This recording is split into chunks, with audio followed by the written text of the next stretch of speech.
Hey 1% Nation, I'm Jake Voorhees and you are watching episode 43 of the 1% Engineer Show, where we empower young engineers to rise to the top 1% of their career. And I was trying to get this live stream started about 30 minutes ago. It's my first time actually hosting it, second time going live on YouTube, so I'm super happy to be here with you guys. Thank you for coming. Those of you tuning in, you can go back to the start or just come in right now.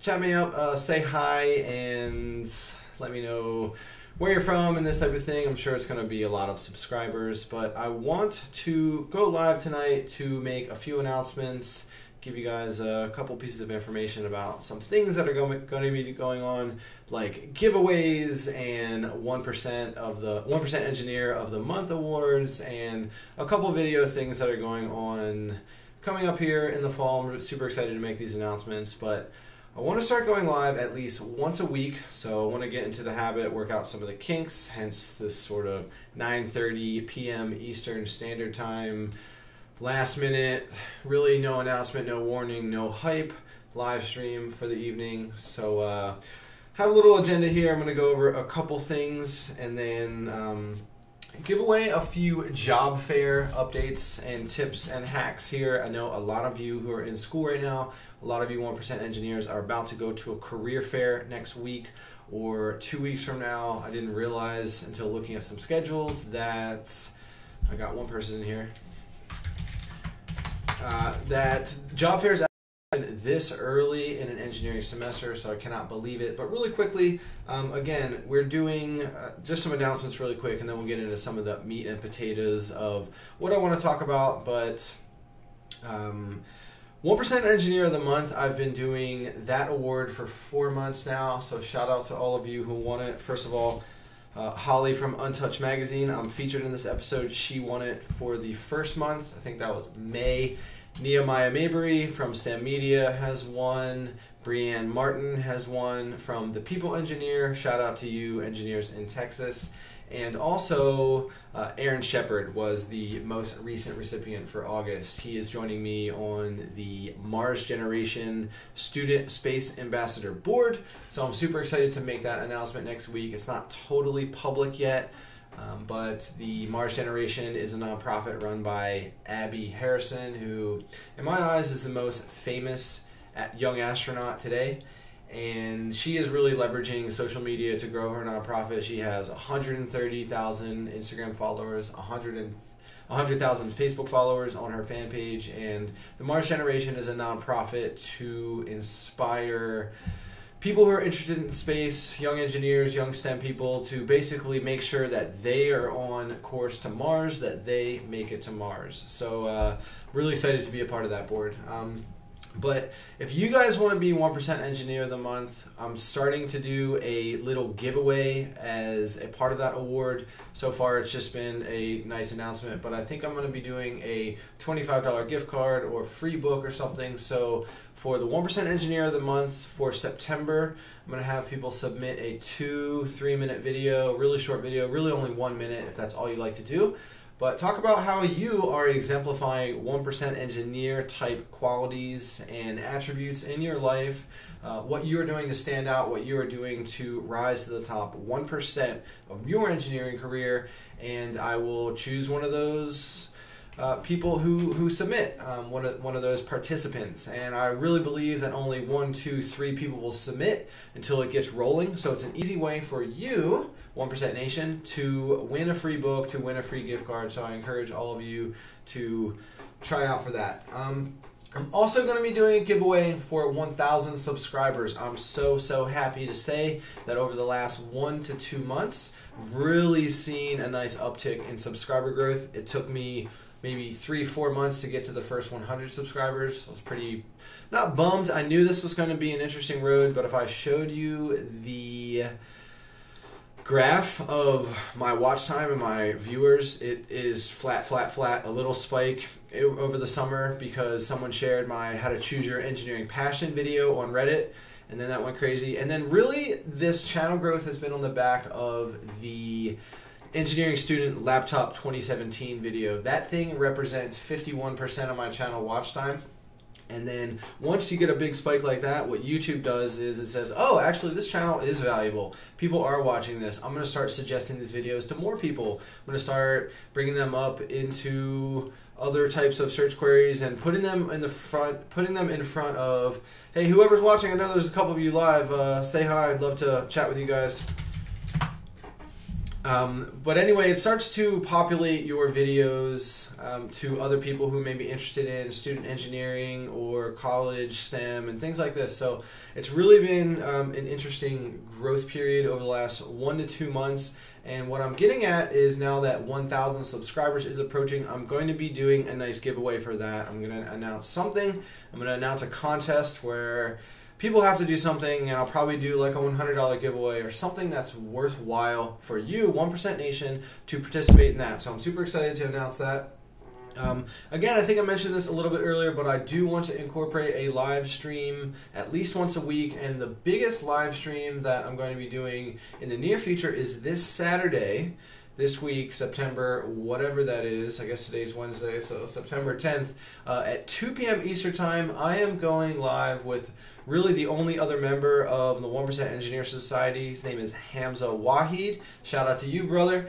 He is an engineering student, 18 years old, down in North Carolina in the Raleigh area, and he is on course to be taking, I guess he is taking now, some community college engineering courses with hopes to get into a biomedical engineering curriculum at NC State. And he has been a blog writer for me for now about 2 months or so. He's done 6-7 articles. We call it Biomedical Mondays, where he picks a topic of his choice and talks about a biomedical company or hero or a technology in biomedical engineering, and really just writes a page with some images and talks about his passions. And we're going to be steering his content to be a little bit more about biomedical engineering curriculums and biomedical engineering careers and maybe more biomedical engineering professionals. But anyways, I'm going to be having Hamza to do a YouTube live stream with me this Saturday, and he has 10, 11, 12 questions that are really, really good. I'm going to go over those really quickly. He shared them with me earlier today, and so let's talk about that. That's what's going on at 2 p.m. this Saturday. I guess it's September 10th. Let me take a look here really quickly. Nope, that is, with today being Thursday, September 9th. Oops, I wasn't sure if it was Wednesday or Thursday. This is what happens when you go live. So that's Saturday, September 9th, 2 p.m. We're going live. We're going to probably do an hour, 90-minute session. And here are the topics that we're going to talk about. He's got a nice 12 list question log. How to network with others. He's talking about, again, having a career fair and a medical hackathon at Duke, which is awesome, and that's coming up next weekend for him. So we're going to talk about networking, specifically with engineers, probably in your niche. That's what I always encourage. Figure out what type of engineering career path you want to go on and network with people who are in that. 2, who do you network with? I guess I already kind of got with that, or got into that. Professors, managers, staff engineers, things like this are his questions. Talk a little bit about resume building, which I have some videos specifically about, but this time of year, walking into a career fair, applying for internships for next summer, it's very important to have a quality resume, so I'll give lots of tips about that. How to build a portfolio of work, great topic. I have lots to say about this. How to write a cover letter, very important. Worst case scenario, I like this topic. He's got number 6 here. Worst case scenario, what if another 2008, 2009 job situation happens? And he points out the fact that when I graduated from undergrad in civil engineering from University of Delaware, which was in 2009, so 8 years ago, it was most likely the worst job market in recent history. Honestly, since the Great Recession of 1930, probably the worst job market. So how to be prepared to that, how to possibly stand out in that. He has some questions about that. How did I get hired in 2010? I think it was actually spring. I did a 2.5 year grad program at UW-Madison, University of Wisconsin-Madison. So shout out to all you Midwesters, all you Badgers out there. But really just a pro tip, guys, it was through a relationship. I applied to 60 jobs. It was all about someone that I knew, somebody that I had a connection with, somebody who already had the top 3 pieces of gold. They knew me, they liked me, they trusted me, and they recommended me to an employer. So we'll talk all about that, encouraging people to just reach out to your network.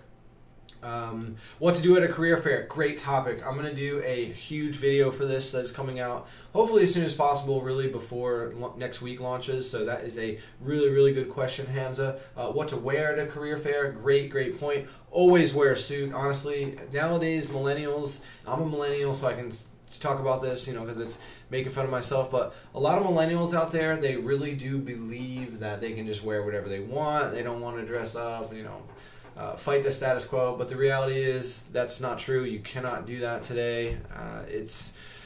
You always want to be making sure that you are presenting yourself in the most professional way possible, and in a world where so many Generation Y, so many young millennials think that they don't want to wear a suit, honestly, if you're wearing a suit, you are going to stand out. You're going to look that much better, so you have to wear a suit, guys. Other questions that we're going to talk about this Saturday, 2 p.m. Eastern. Did I acquire any student loan debt? I have plenty of student loan debt, so I'll talk all about that and how to avoid it. Hamza, I think you are onto something key here with going to community college for 2 years first and then transferring into a full-time engineering program for 2 or 3 years. I think that is a very, very good call. I really only encourage 1% Nation to go to in-state schools as well in order to incur less student loan debt, because it's very crippling. You don't realize it until you're out of school and you're looking at your finances and you say, oh, I'll just accumulate $20,000, $30,000 of student loan debt. It's no big deal. I'll be making 50, 60, 70 grand when I get out of school. I'll just pay that off right away. No, it does not work like that, guys. You have interest. You have the cost of life. There's no way you can dish out more than 10, or if you can deal with $15,000 towards your loans in a year, great. That's awesome. Really, really good. Hats off to you, but most of us cannot. It takes most people 5-10 years to pay off all their student loans. So we're going to talk more about that on Saturday. Two more here. What happened to me and classmates at UD graduating into a recession? I can tell that he's really concerned about that. So we're going to talk more about recession type things and how did colleges respond to that type of scenario? Great question. And he's got a couple other notes here. This is just a quick summary of what we will be talking about. What's up, David? What's up, man? How you doing? David, thanks again for stopping by. Whoever else is in here, I see there's 2, 3, 4 people live. Say hi, say what's up. I'll give you a quick shout out. And if you have any questions for me right now, if you have any concerns right now, if you have anything that you want to talk about, let me know in the chat and I will address that right away and we can just talk about that. This is the first time ever going live, so I'm really excited to be going live. And one thing that YouTube really likes to do, with the reason why they're promoting so much live stuff, is because of the community engagement, because it's immediate. You guys don't have to leave a comment on a video or send me an email or in the Facebook group. You can just ask it right now. So go ahead and say what's up. I'll give you a shout out and thank you in the Facebook group, of course, for being a participant in the live chat. But go ahead and do that. And really quickly, before I move on to the next topic, what I want to talk about, which is maybe supporting me and Hamza joining the team. I want to talk a little bit about that if you guys are interested in that sort of thing. But if you're one of the 850 subscribers, or maybe somebody who is new here tonight to the 1% Engineer Society, to 1% Nation, if you are someone who wants more questions beyond what I can provide, I do have a tight niche Facebook group, which is right now about 125 of us are the mostly Western, strong English-speaking 1% Nation, 1% Engineers. I'd love to invite you to that Facebook group. So in the comments below this live stream or any other video, if you're interested in getting in that Facebook group, it really is a mastermind of 1% Engineers. I really only let serious people in that group. So if you want to be a part of that, let me know. And I'm also, another quick announcement here, guys, I'm also going to be doing one-on-one coaching a little bit more often. If you send me an email right now, if you do comments on YouTube right now, or if you're in the Facebook group, I really do take the time to give people as much value and as much coaching and as much mentorship as possible. But pretty soon, as soon as I possibly can, it's really as soon as I have anyone who's interested, I'm going to be doing one-on-one coaching sessions for free, no charge at all, for something like 15 to 30 minutes per per week or whatever you require, maybe bi-weekly. So if you guys are interested in one-on-one mentorship, one-on-one coaching, we'll do a video chat like this, and I'll probably record it so we can share your questions with 1% Nation. Just like with Hamza, we're going to go and talk about those 12 bullet points that he is curious about this Saturday. That really isn't a good example of a one-on-one coaching session. You know, as I mentioned before, Hamza has become the core team here with 1% Nation. What's up, David? So anyway, what I'm getting at, guys, before I get to your question, David, what I'm getting at is if anyone out there is interested in having a little bit one-on-one time with me, a little bit better opportunity to ask whatever questions you want in more detail, and so I can also give specific examples to your situation, specific actionable things that you can do to stand out in your career, let me know in these comments. Shoot me an email. My main email is hello@jakevorhees.com. Pretty easy. Or you can, the best way is to reach me through here. Comment on this video, comment on any video, or shoot me an email. David, I'm going to read your thing right now. Should you pay more attention to return on investment or raw fees? I'm not really sure. Oh, you're talking about student loan debt. Great. Hey, what's up, Gold Digger Forever? Do engineers make good money? Absolutely. David, I'm going to get right back to your question because I think it's a little bit higher detail. Gold Digger, I'm going to answer yours really quick because it's a quick, fast thing to answer. If you Google top undergrad salaries, I have a slide in a video that has all the undergrad salaries. You will see engineers clustered all towards the top. Engineers make the best salaries. Now, if you want to go to grad school on something like dental or law or medicine or something else, those people make more than engineers. Not all of them, but for undergrad majors, engineers make the most money. Now, David, I'm going to get back to your question. Should I pay more attention to return on investment or raw fees? I'm not really sure. Maybe you can expand upon your question. You say you're not really sure what is better or how long it should be for paying off debt. Maybe what you're talking about is paying on the principal of your student loans or interest, but I'm not really sure.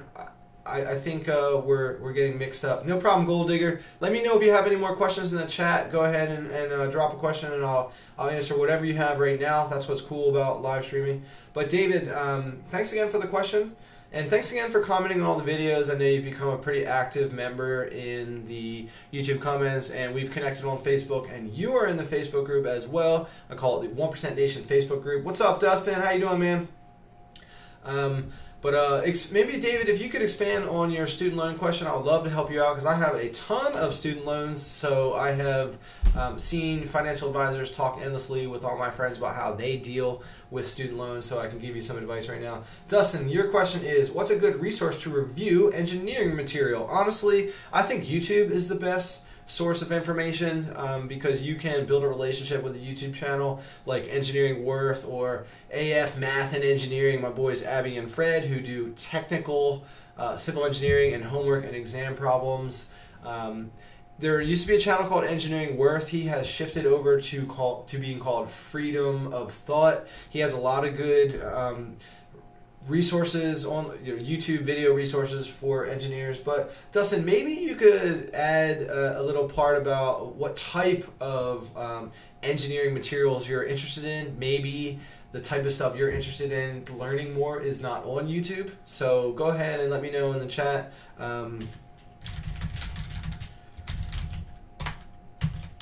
Let me know in the chat here what type of stuff you are trying to learn about, and I can get to that.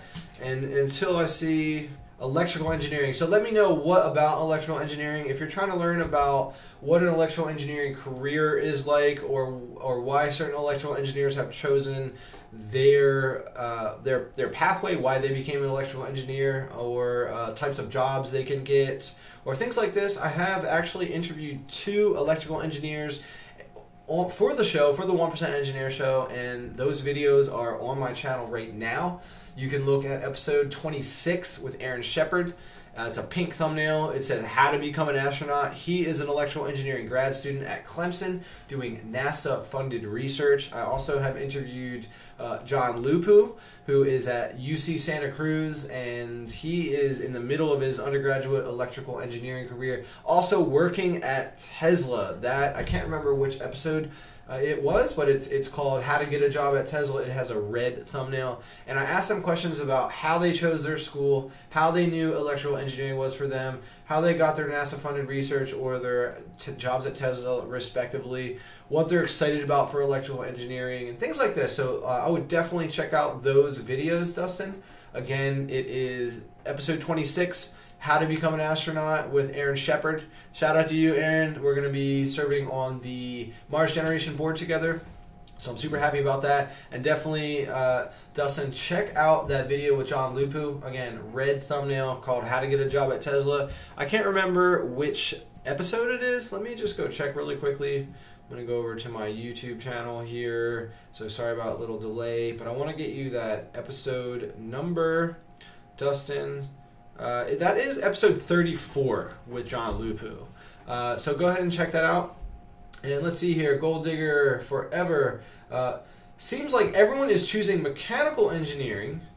Is it still a good bachelor? Absolutely right. That's part of the reason why a lot of people choose it. I was shocked to see on a graph that I was studying a week or two ago, there's actually more mechanical engineers that graduate per year than any other engineering field, by double whatever is second, which is actually civil, like me. I'm a civil engineer. So it seems to be, based on this truth, that there are more jobs for mechanical engineers than any other type of engineering out there. And this makes sense to me because every little component, all the pieces in this mic, all the pieces in this computer, every piece in a car, every piece in a plane, every sort of component piece has to be designed by a mechanical engineer, has to be improved over time. Hey, what's up, Mew? How you doing, man? Aerospace engineering, great topic. But anyway, Gold Digger, I want to just round out your question. The reason why there are so many mechanical engineering students out there is because there is just more mechanical engineers and jobs out there than any other field of engineering. And if you think about it, and I'm going to get to you, what's up, Abserdus? Sorry, I don't know how to say your name, but what's up, man? Thanks for stopping by. I haven't seen you around before, so welcome to 1% Nation. Gold Digger, I'm going to wrap up your question, then I'm going to get to Muse about aerospace, and then I'm going to get to Abserdus. I like that name. Cool. Cool crow little handle. But if you think about mechanical engineering and what's happening right now, nanotechnology, 3D printing, and everything that is going on technologically, you have a good future as a mechanical engineer. Also, all the components that need to go in these space shuttles and all these little tiny satellites that we're just launching into orbit. Super Abserdus, great, thank you for that pronunciation. It is just a good situation for mechanical engineers today. So definitely, if that is a field that you are majoring in, if that is something that you are considering, do not shy away. Mechanical engineering is a super duper strong field. I also think it's really important to have some self-awareness and to evaluate yourself. For example, if you are attracted to robotics, if you are tinkering with things, taking stuff apart and building things with your hands that aren't necessarily a bridge or a building, then mechanical engineering is definitely for you. You should follow your passions and pursue that. Now, Mew, I'm going to get to your aerospace engineering question. Thank you so much for leaving this question, guys. And for anyone else out there, I see there's 5 of you live right now. Go ahead and ask me right now whatever questions you have so I can get to them. But aerospace engineering, Mew, I would love to talk about aerospace engineering right now. I would love to also hear from you. What specifically within aerospace engineering are you wondering about? That way I can address that. Because I think aerospace engineering has a super duper positive future right now, because if you look at SpaceX, if you look at Blue Origin, if you look at the explosion of private companies that are going into space right now, launching satellites, and things like the Google Lunar Moonshoot and things like this, honestly, there is just so much going on right now today in the aerospace engineering world that I would highly encourage you to pursue that.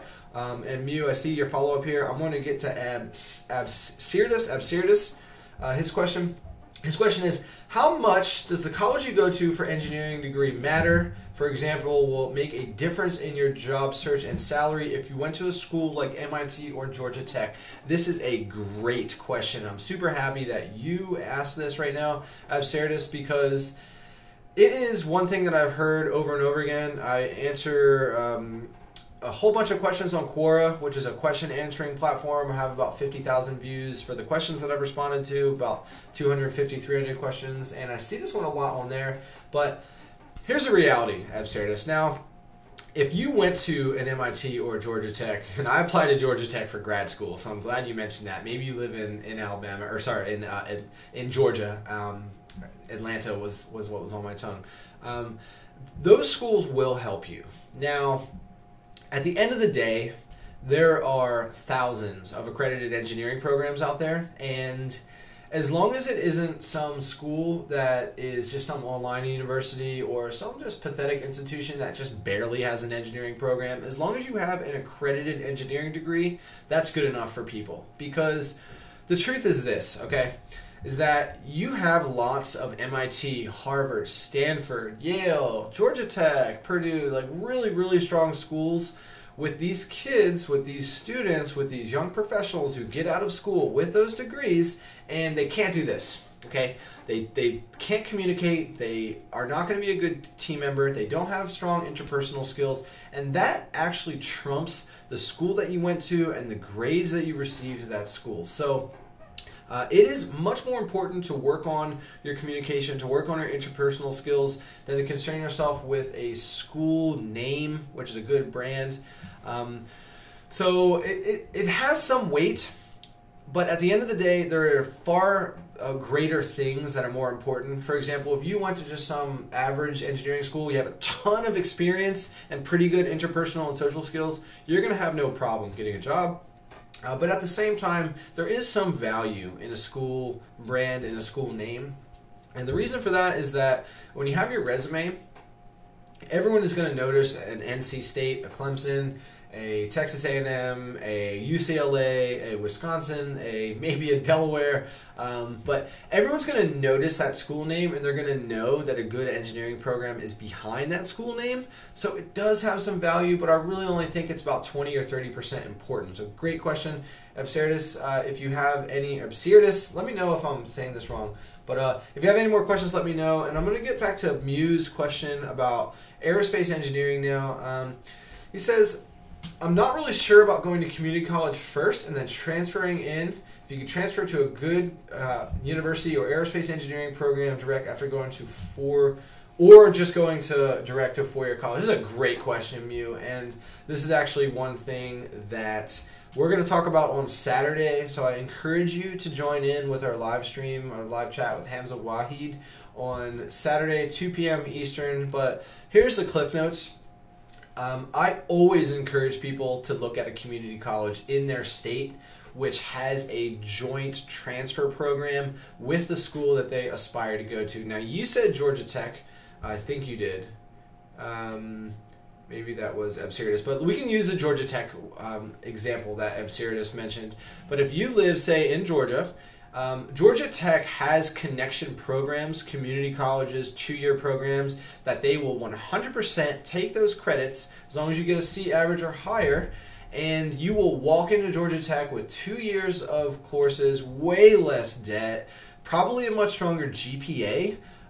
Because I don't actually know. Actually, good question. I'm not sure. I'll take that GPA question back.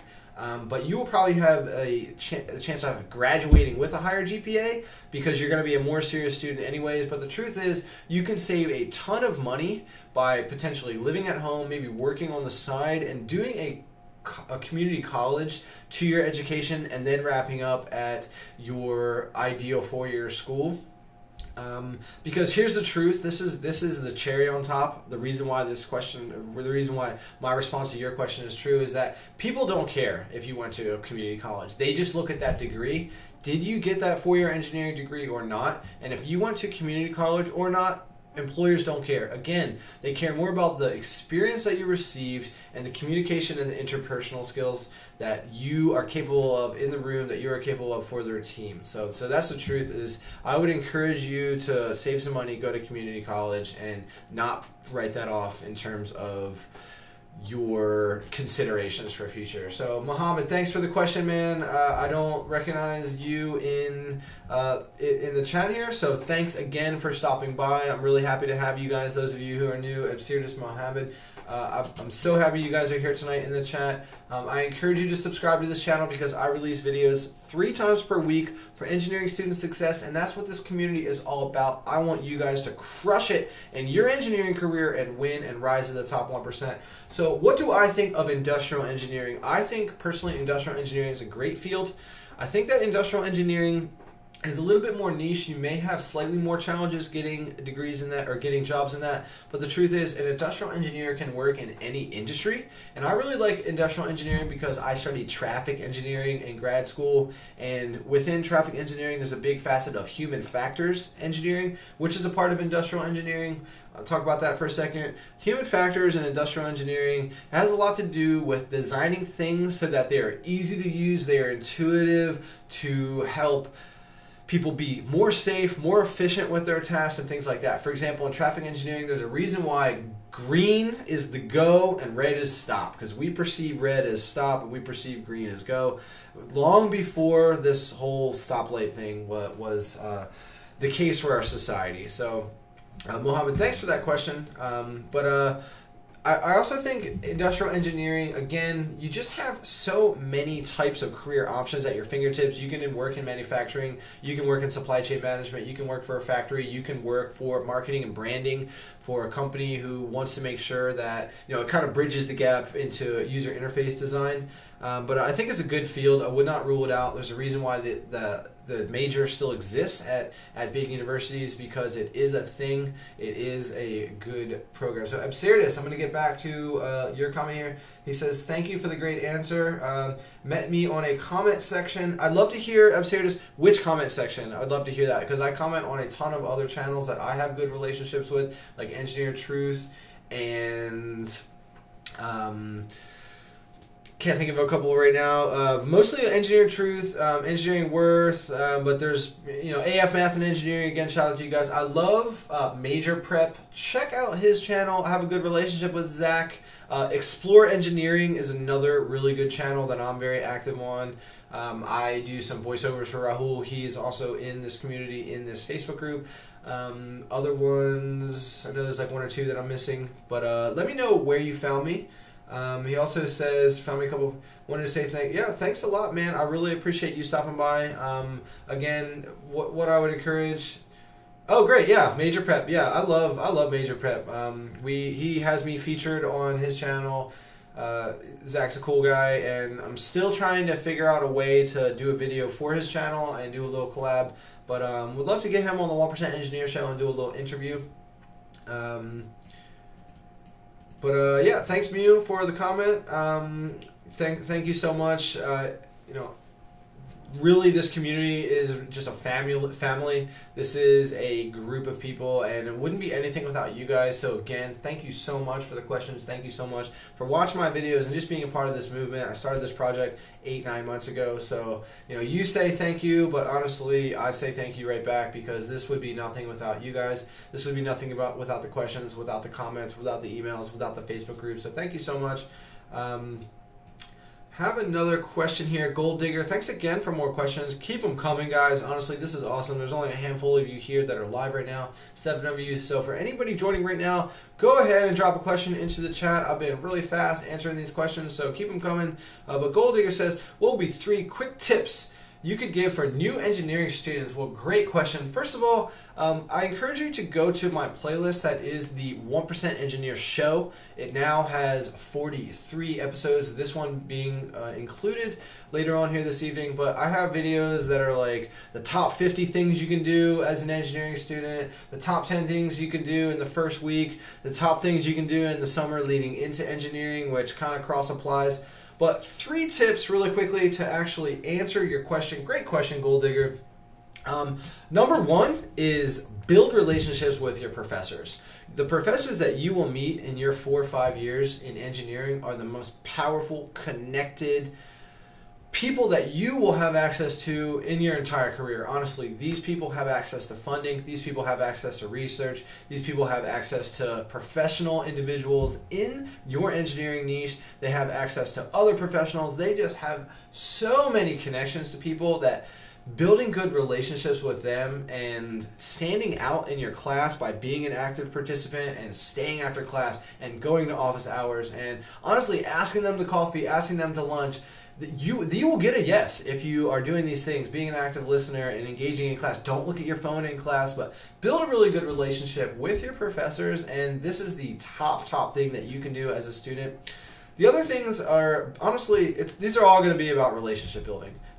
Build long, evergreen, lasting relationships with your classmates. That way you can build really good study groups. You can keep in touch with these people all throughout your 4 years, even if you don't have every class together, because the bonds that you create in your engineering semesters, in your engineering road to graduation, these are the people who are going to be able to connect you to jobs, connect you to opportunities. So make sure that you're keeping in touch with the people who you may not always have classes with, but just build these really good relationships. Especially with the engineers who you know are going down the same road as you. For example, if you have a big love for robotics, or you have a big love for aerospace engineering, keep in touch with those people. And here's my third major tip: start an engineering blog. And the reason why this is awesome is because, again, it allows you to stand out, and it is a super nice hack to be able to interview professors, to be able to interview people in your niche, in the professional world, in whatever industrial sector that you want, and you say, hey, I got this engineering blog, I would love to have an informational interview with you and come into your office in your firm and talk about what you do and give you exposure, tell your story to my audience, my community. It's a really cool thing for you to offer. It's a really cool thing to put on your resume, and it is such a sweet hack to networking with professionals, networking with professors, and networking with other engineers in your college circle. You can feature the president of whatever student engineering society that you're interested in. So start that engineering blog. That's number 3. And I'm going to give you a 4th tip, Gold Digger. What you should be doing right away: join an engineering team. Not just a society where you go to weekly or bi-weekly or monthly meetings and get free pizza and you're a part of, for example, the American Society for Civil Engineers or the Institute for Transportation Engineers. Join a team for civil engineers, steel bridge, concrete canoe, or if you are some type of other engineer, you have solar power car, or you have robotics teams, or you have rocketry teams.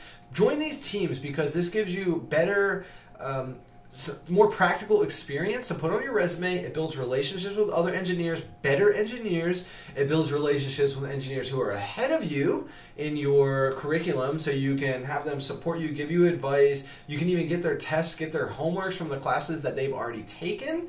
And it also may connect you better to a professor, because a lot of these teams have a professor advisor. So again, you're standing out, you're getting more experience, you're building relationships with other students in a strong way, and you're also building good relationships with your professors. So keep the questions coming, guys. Thanks again, Gold Digger. I hope that helped you out. If you guys have more questions, keep them coming. I'm just going to keep streaming here. We've been going for 38 minutes, and I'm not going to cut this off anytime soon. So I'm going to just read a couple of comments here, guys. Another question, Absurdus. Thanks again for more questions, guys. Keep them coming. And Clay Peter, what's up, man? Thanks for the question. Thanks again for being a part of this live stream. I don't recognize your handle. So again, this is a community for empowering young engineers. So thanks again for being here. Let me know whatever questions you have, and I'll get to that. Absurdus, back to your question. How flexible are material science and engineering degrees? For example, could one go into aerospace or nanotechnology with a material science degree? Absolutely. Material science engineering is a great field, particularly when you have nanotechnology and 3D printing. I highly encourage you to pursue material science engineering if you have an attraction towards things at a chemical, at a molecular level, because that's what those classes are going to be all about. I myself did not excel at material science the courses that I had to take for civil engineering, because we have to understand steel and concrete and things at a molecular level. But if you kind of have that attraction towards chemistry, but you don't want to really be a chemical engineer,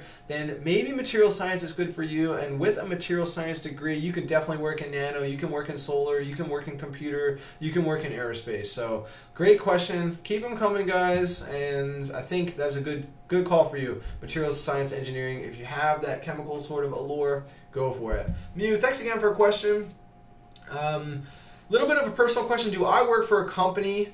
And if so, the answer is yes. What kind of position do I have? Great question, Mew. So I'm going to just get into what has been going on for my career so far and give you the full story so I can paint you a picture of what I'm doing right now. So I'm 30. I graduated 8 years ago, was my undergraduate from the University of Delaware in civil engineering, and it was the worst time of all time to graduate in the spring of 2009. So I took an opportunity to go to grad school. How did I get into grad school? With a good relationship with a professor. I did research for one and I graded for another, and the one that I graded for, she connected me to a professor in Wisconsin, and I did not have a good GPA, guys. I graduated with under 3.0 GPA, and that got me, that relationship with the professor, got my resume on top of the pile, and I was given a research assistantship position at Wisconsin.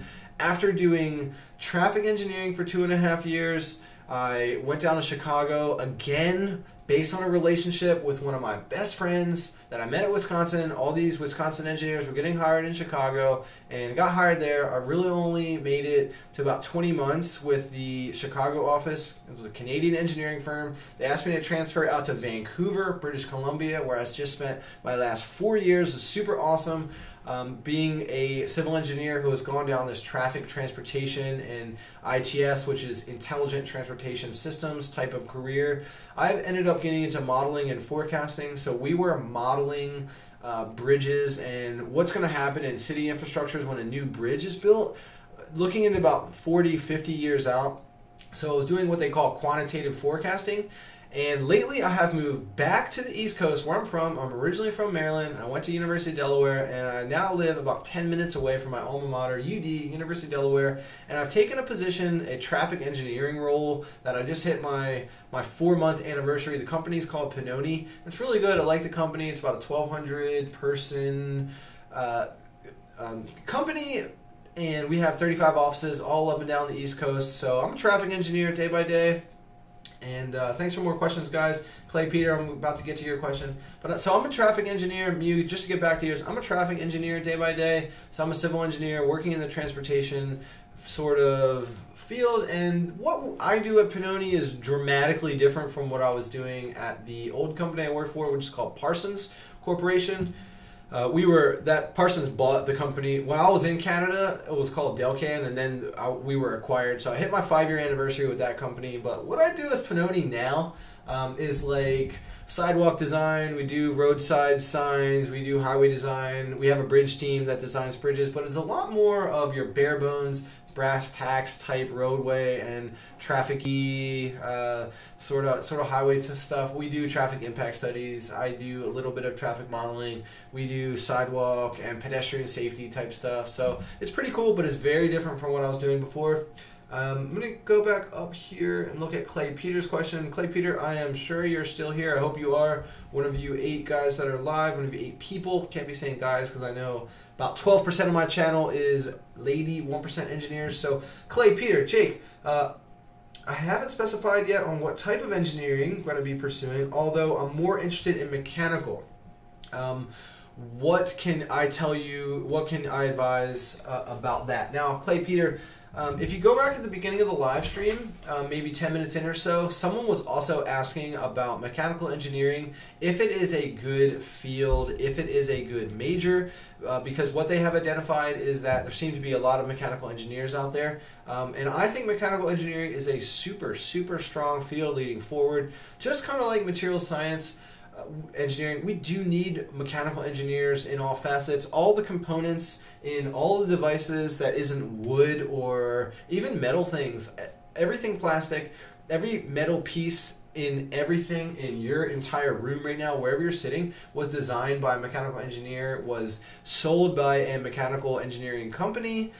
So it is something that is never going to go away, just like civil engineering. It's never going to go away. So I really think that it is a strong field. So if you have any more questions about mechanical engineering, ask away. I would love to answer those. But I think if you are trying to figure out if mechanical engineering is for you, you have to be self-aware. You have to look into what you are interested in as a young engineer and say, am I taking things apart?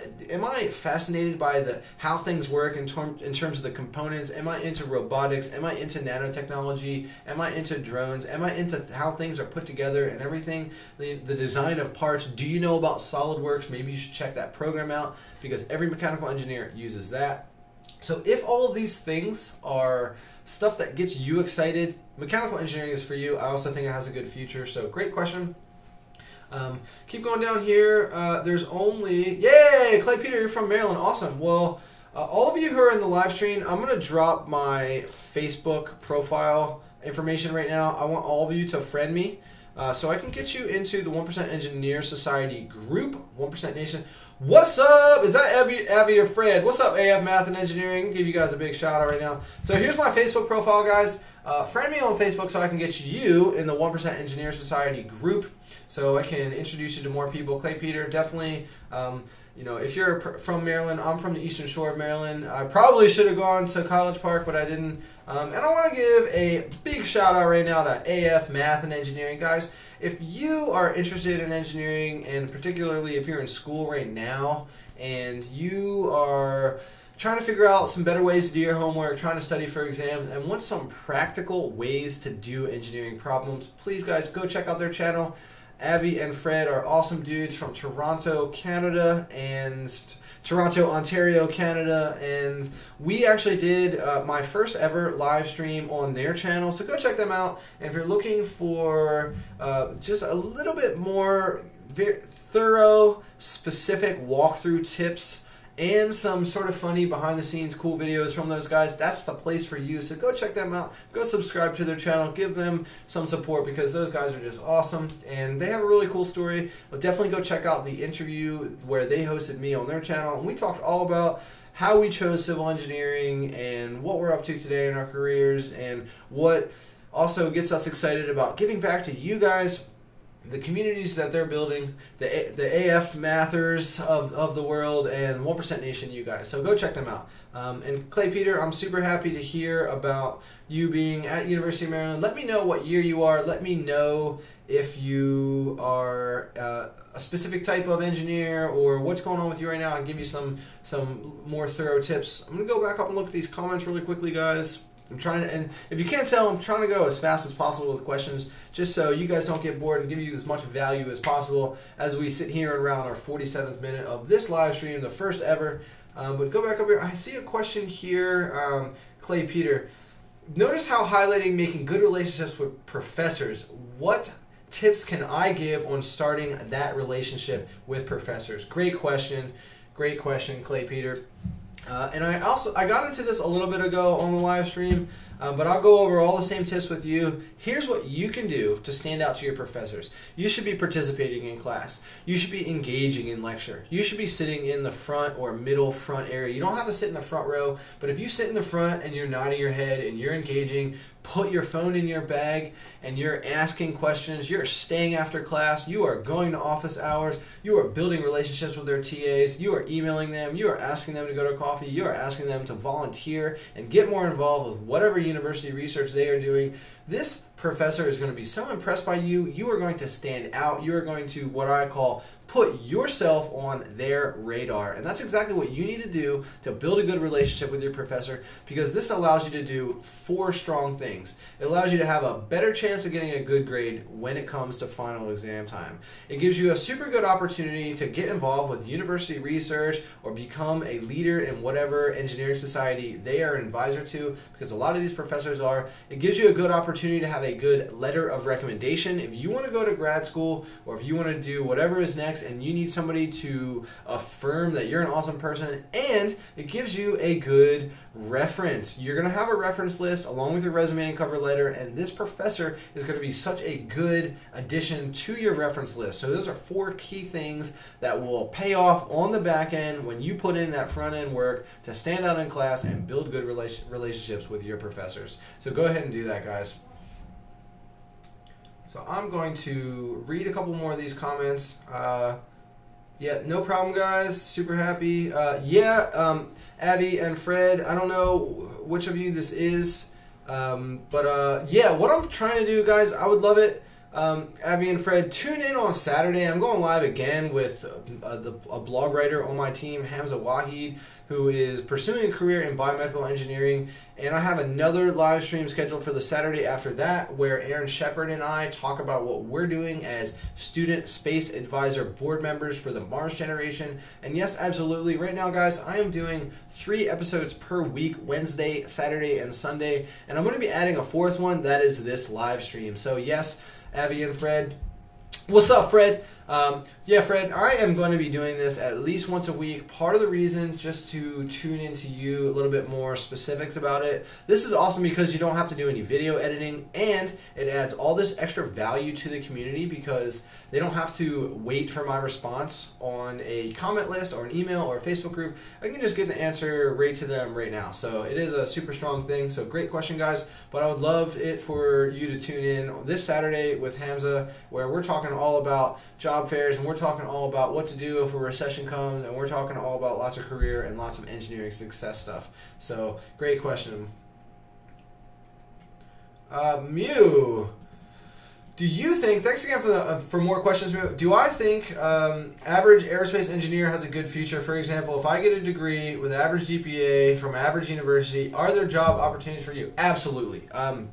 If you go ahead and tune into what SpaceX and Blue Origin and all these companies are doing, the cost of entry into outer space, the cost of entry into aerospace type applications for private companies goes lower and lower and lower and lower every year. We're going to have more drone companies that are doing serious high altitude drone stuff. We're going to have more mapping and data and GIS companies that are launching private satellites, because we already had a ton of private satellites. We're going to have more and more people doing micro rockets and smaller rockets and landing rockets, and pretty soon we're going to be sending people to Mars. Honestly, aerospace engineering, in addition to biomedical engineering and computer engineering, is probably, I would put aerospace engineering as the #1 most exciting engineering career path today, because of the technological applications, because of the technological opportunities that we see, again, because of SpaceX and Blue Origin. Blue Origin is the Amazon company that's similar to SpaceX, just trailblazing and leading this charge and doing phenomenal, amazing things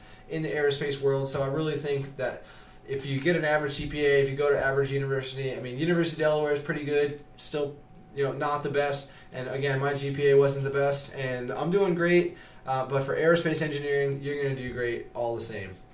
So go up here and look at some more comments. Yep, Fred, for sure. I'm definitely going to post about it on Facebook and hope that you can stop by. Definitely giving everyone a shout out who tunes into these live streams. So thanks again. David, thanks again for another question here. Chat's been having problems on the Samsung. Yeah, so David, go ahead and elaborate your question on student loans, being an engineering student, whenever you can. I can get back to that. Sweet Clay Peter, about being a second year at University of Maryland. That's awesome. So David's question, he's talking about student loan question here, guys. I think this is really important.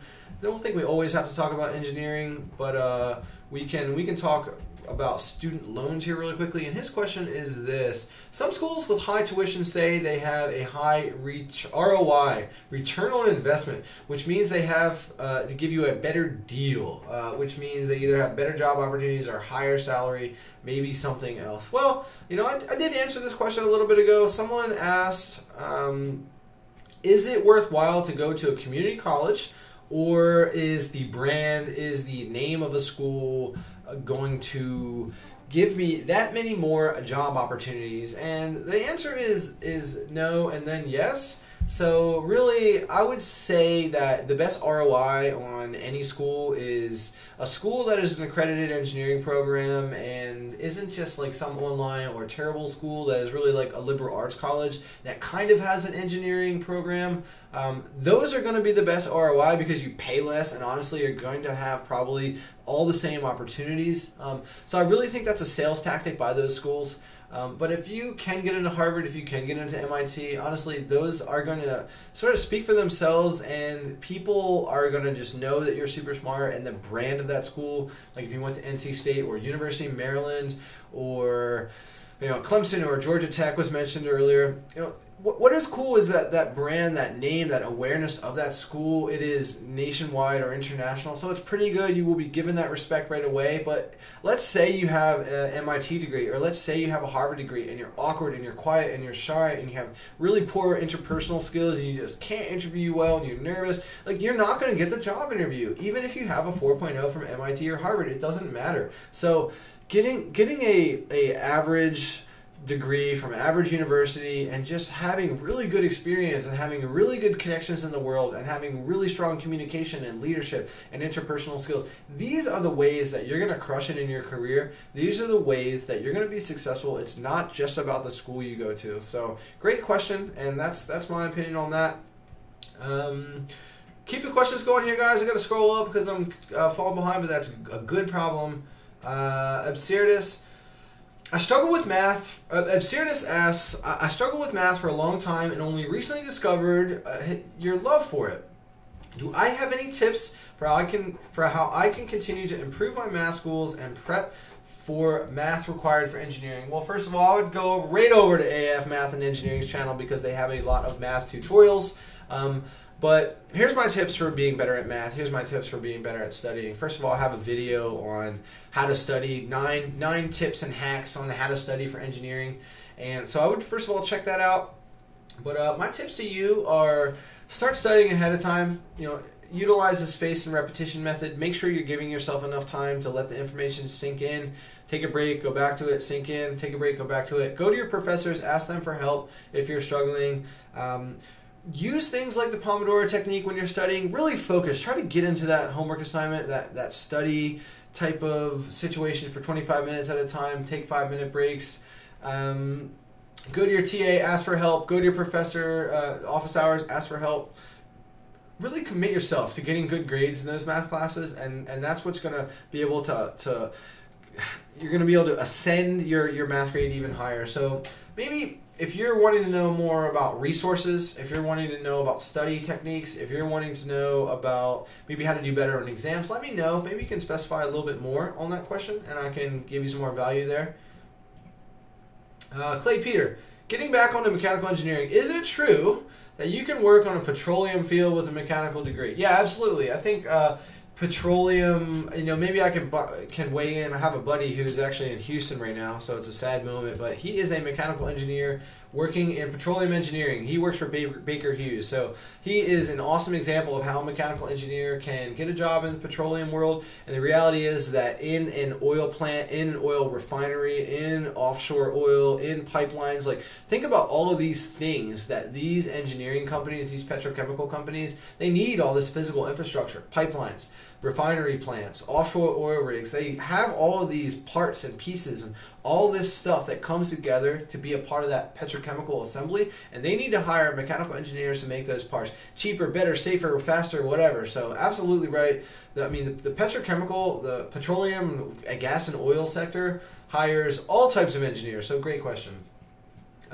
So anybody just joining the stream, I see fluctuating up and down. For anyone just joining, go ahead and ask your question because I'm just doing a live Q&A session right now. We're coming down to about an hour, so do this for a little bit longer, but just keep the questions going down, guys, and we can help you out with that. So Fred asks, did your university have a biomedical engineering program? Our school is one of the only ones in Canada with a biomedical engineering undergrad, which is University of Toronto. Guys, that's where Fred and Avi are with AF Math and Engineering. Their lab is incredible, but it's completely empty. Interesting. I'm really surprised to hear that. So, I really don't believe University of Delaware has biomedical engineering. Well, our big thing is chemical engineering. Actually, maybe we do. Our big thing is chemical engineering because the DuPonts, actually we do. It seems like we have biomedical engineering. Our big thing is chemical engineering, so maybe I am not surprised to see that. But that's a shame, Fred. Maybe I would love to hear from you really quickly. If it is the case that you have this biomedical engineering lab and it's empty, what do you believe are the things that University of Toronto can do to spark up interest or gain exposure or market that program? I'd love to hear, because biomedical engineering, I do believe, has an awesome future, and I'm a little bit disappointed to hear that that lab is empty, so that stinks. But I'm going to get down over here to Gold Digger's question. Thanks for that, Fred. I love that. Would I need super powerful laptop for engineering studies? Great question. That's actually the video that's about 51% of my channel's watch time, which is engineering student laptops for 2017. I don't remember what episode that is, but it's a teal thumbnail. It's got 12,000 views now or so. But so Gold Digger, go check that out. But to answer your question, I really only think it's the mechanical engineers today who need a true gaming or a dedicated video card in their laptop, because you're going to be using SolidWorks, you're going to be using the 3D rendering, the 3D sort of requirement on your video card. But really, we're at this interesting paradigm shift with laptops where quantum computing is around the corner, but your i7 processor, we've kind of plateaued for the last 5 years for computing. So even the $800, $900 laptops that are 13-inch screens and portable and have onboard graphics, meaning no dedicated graphics cards, these things are ripping. You know, they're fast. You really don't need anything too crazy as an engineering student, because if you're writing code or if you're doing MATLAB or even if you're drafting can take a little bit more processing power, but it's not about the video card. You don't need a gaming laptop. You don't need this big 15-inch honking thing to have a good laptop in engineering. You just want it to be fast. So I encourage people to get ones with a solid state drive that has the operating system on the solid state drive, and then a separate hard drive where you store all of your files. And another thing to consider is that if you have a crazy powerful laptop, it's going to be heavier, it's going to be bigger. You're going to be less likely to actually take it on the road, take it to class, take it to your group meetups, take it to the library to study. So it starts to defeat the purpose of even having a laptop. So the truth is, you don't need a crazy strong laptop. Go ahead and check out that video where I recommend the top 5 laptops for engineering students in 2017 and give you a little bit more guidance on that. Okay, guys, what else we got to go? Thanks for stopping by, Fred. Oh, no, Mew says, gotta go now. Thanks again. Yeah, come on, stop by Saturday, 2 p.m. Eastern Time, where Hamza Wahid and I go live and we talk about 12 different questions that he has. So thanks again, Mew. Okay, friends, check you later. David, FYI, he says that he's going into aerospace engineering and probably have too many AP credits. Not be wasting my time at community college, but yeah, I'm trying to balance the great ROI of UI, UC versus the lower coast of ASU. So I guess that's Arizona State, or I'm not sure what UI, UC is, so maybe just let me know, and I can talk about that. Yeah, David, if you have another question about this type of facet within choosing an engineering program, definitely let me know, and I can help you out with that. Absurdus. Yeah, definitely. I'm happy to hear that you subbed to Fred's channel, AF Math and Engineering. And if you are looking for any more specific resources for studying math, let me know. Like, not exactly sure. Maybe you're looking for more tutorials. Maybe you're looking for some books or some guides. Maybe you're looking for just study tips and tricks, like how to actually focus a little bit better, or how to utilize more time management, how to utilize more productivity. So just let me know. Clay Peter. Pretty new on the channel, he says. So far, awesome. Was wondering if I did a video show on how to get internships. Great question. Now, Clay Peter, also, first of all, I want to give a shout out to Ernest. Thanks for stopping by, and thanks for asking the question, man. Really appreciate that. And if this is your first time on the channel, which I think it is because I don't recognize you, I answer every single comment on every single video, so I don't recognize you. But this is a community where we empower young engineers to rise to the top 1% of their career. And I've now done 43 episodes on how you can succeed, how you can crush it in your engineering career. So thanks for your question, Ernest. I'm going to get right over to yours. But I want to talk about Clay Peters' question here, which is how to get internships. Now, besides the job and career fair video that's going to be coming out next week. This is a very, very common search query in YouTube for engineering students and things like this. How to get internships. Now, this is the way, okay? This is the #1 way. Now, what you need to be doing is conducting informational interviews. And what an informational interview is that you are reaching out to engineering companies in your city, in your area, that are in your niche. For example, if you are a Clay Peter, you know, I don't remember, I guess you're a College Park, but what type of engineer are you again? Are you mechanical? Getting all these things confused. Clay, drop it as an example real quick. I guess it doesn't matter, but just as an example, if you're a civil engineer, if you're, let's say, a mechanical engineer, you should know which companies in your area are hiring people who are studying your degree. And what you want to do is you want to email professionals in those companies, maybe after you met them at a job fair, or you can use LinkedIn to find people who work for the companies that you would be targeting for jobs and start asking about informational interviews. And what that is you want to come in and just learn more about that company and interview and have it's really like an informational meeting with a professional. Yep. Okay, mechanical, and yep, there you go. So what you would be doing is you'd be reaching out to or looking into all the mechanical engineering companies in the Baltimore, Washington area, which there's going to be tons.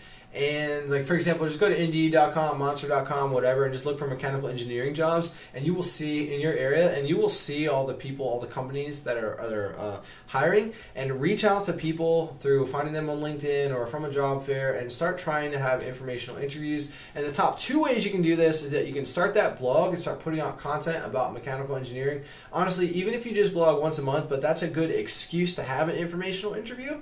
And also, if you make good relationships with your professors, they can connect you to the companies they know. They can connect you to the companies who fund their research or who partner into their research. So it really comes down to building relationships with professors and building relationships with companies in your area. And if you join some engineering societies, if you join an engineering team, if you reach out to your professors, build good relationships with them. If you go to career fairs, you're going to slowly accumulate these business cards of people who are in your mechanical engineering firm or field, and you're going to be able to conduct informational interviews. And what that does is it gives you the ability to build relationships with career professionals before you even actually want a job. And what you're doing is you're figuring out more about that company, and they're figuring out more about you. So by the time you're ready to ask for an internship, they say, oh, yeah, that's right, Clay Peter, we'd love to hire you, actually. So that's the best way.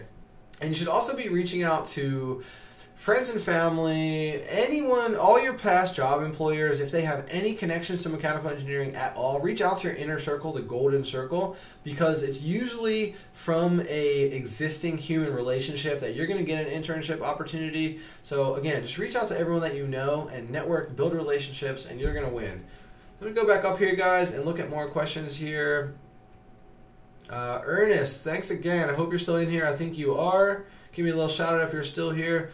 He says, first year studying computer engineering. And I guess he says here that he's Puerto Rican. Awesome. I've studied with some awesome Puerto Rican engineers. So shout out to all of them.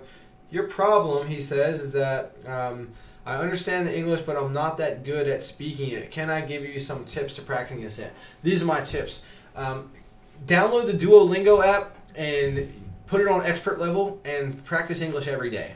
And don't spend very much time speaking Spanish. Spend as much time speaking English as you possibly can. Practice, practice, practice, practice, practice. When I went to grad school at University of Wisconsin-Madison, we had Chinese students, we had Korean students, we had Puerto Rican students, and it is very easy when you're around other Spanish-speaking people, maybe your other Puerto Rican friends, to just speak Spanish all the time. But you need to find a maybe Puerto Rican friend, or really just spend as much time with your English-speaking friends as possible and force yourself to speak more English, because you as a non-native first English speaker, that's going to be your biggest barrier to success. So the stronger your English, the more chances you have at winning. So download Duolingo and force yourself to speak as much English as possible. Just cut off your Spanish speaking abilities, or your Spanish speaking, as much as possible. It's just kind of like lacrosse.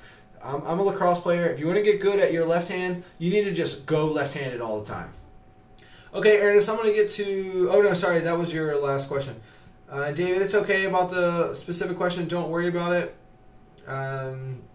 But you say, if a school makes you concentrate in aero or astro, and you're interested in astro, should I still go with it for an aero job? Yeah, I mean, I think even if you are forced into funneling down a specific niche of a major, I guess what you're talking about is you have aerospace engineering, or I don't even know if I've never really heard of astro engineering, but I really think it's going to be able to cross apply. I mean, I have friends who have mechanical engineering degrees and get civil engineering jobs. It's definitely the case that if you're in one slight sector, they're going to be able to cross them. So I wouldn't worry too much about that.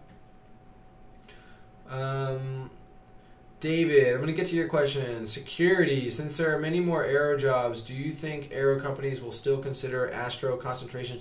I guess that's still, that I kind of just got on that. Maybe you could elaborate a little bit more. What do you mean by astro concentrations? I guess more space oriented. I'm not really sure. I've never really heard of astro engineering. I know there's like aeronautical and then aerospace engineering. So maybe you could just elaborate a little bit. I can help you out. And Gold Digger, I can't really look at specific laptop links right now, but if you leave a comment on any other video, I'll see it, or I'll get an email about it. So go ahead and leave a comment and link up whatever laptops you're looking at, and I'll take a look at that later. Or email me, hello@jakevorhees.com, and I can help you out with those. Let's see here. Math study tactics that worked for me. I think working in a team, finding people to study with worked the best for me. Studying for math type stuff, or studying for engineering type homework, or just actually executing on things. And then also, don't be afraid to ask TAs for help, professors for help. I am not sure, beyond AF Math and Engineering, I'm not sure I can suggest online tools that are the best, but I did make a video which are the best apps for engineering students, so do a little query for that. I can't exactly remember what episode it is, but I give a couple examples of apps that will actually complete. You can take a photo of the math problem and it will complete it for you. So if you're having trouble figuring out that derivative, or figuring out that integral, or doing some intense algebra, or graphing something, it will help you out for that. And there's a couple other platforms like Khan Academy and several others that I mentioned in that video. So go ahead and check out that. The best engineering apps for students, or the best apps for engineering students. I can't remember what that is, but I have some more tips about how to study and how to be a little bit better as a student in general using those. So Absurdus, great question. I'm going to look at, so yeah, again, Gold Digger, I can't really take the time to look at that specific laptop right now, but it has a SSD, 16 gigs of RAM, seems pretty good. It only has an i5, which is a little bit concerning. Sometimes you might want to look at i7, but I do like Asus. Asus is my favorite brand for laptops, #1. What's up, Temple? I'm a civil engineer, man. So thanks for stopping by. Again, Temple, it seems like I don't recognize your handle, so it's probably your first time here at 1% Nation. But this is a community for empowering young engineers to help you rise to the top 1% of your engineering career. So go ahead and ask me whatever questions you have. I help out with how to be a more successful student, how to get good grades, how to get internships, how to crush job fairs, how to get that first engineering job, how to build better relationships with your classmates, your professors. So ask me whatever questions, whatever concerns you have. Big spider. Good joke, Gold Digger. Clay Peter, you're taking Calc 2 this semester. Can't say it's easy, but I'm just curious how much math is used at work. And I just want to speak to Calc 2 really quick. That is the only class that I had to retake. I got a D in Calc 2, so I got crushed by Calc 2, so that's really hard. But I had to retake that. I wasn't as serious. The engineering professor was kind of like the Calc 2 professor was kind of on his way out of Delaware, so he didn't care as much, but I still had to retake it. How much math do I use at work? Good question.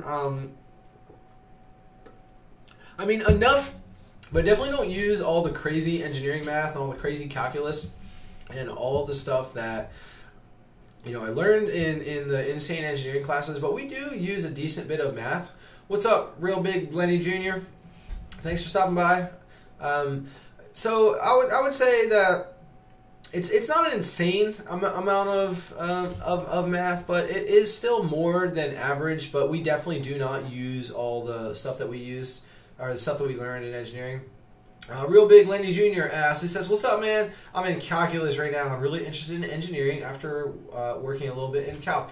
Any recommendations? I'm always pretty good at math and science. Probably looking into civil engineering. Well, the Real Big Lenny Jr., I'm a civil engineer, so I think you don't really have a question in here. So maybe ask me whatever question you have. It just seems like you're stating your interest. We had a guy from Engineering Campus come and do a Q&A. That's great. So just let me know whatever questions you have about civil engineering or whatever questions you have about being interested in math and calculus and then applying that to engineering. But just let me know.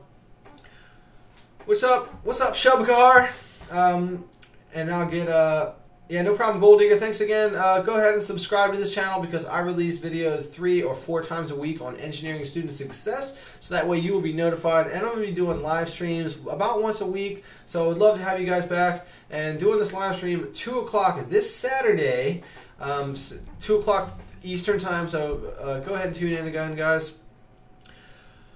Shabakar, how much prior experience do engineering majors have? Like for a good engineering school, is it important for them to be very knowledgeable in the engineering field you are majoring in? Well, when you're an undergrad, that's kind of the point of the undergraduate curriculum, is to teach you that type of engineering. So you don't necessarily need previous experience. Now, if you're talking about going into the job field, which it doesn't seem like it seems like you're talking about actually going into a college major, you don't really need any prior experience at all. What you do need to be making sure that you're doing is accumulating professional experience as you are a student. And the way you do that is through internships. The way you do that is through doing research with your professors. So you will pick up the experience as you go. You will pick up the expertise as you go from being a student. So great question, but I think you will just learn the stuff and gain the experience on your engineering journey. David asks, some schools that I'm looking at make you concentrate in either astronautical, engineering, which is rockets, or aeronautical, which is an atmosphere. Astro companies are like NASA and SpaceX, and Aero is Boeing. I really believe you can cross-pollinate those, man. Like Elon Musk has filled out his entire SpaceX team with Boeing engineers, so clearly there's a huge cross-pollination there, so I would not worry too much.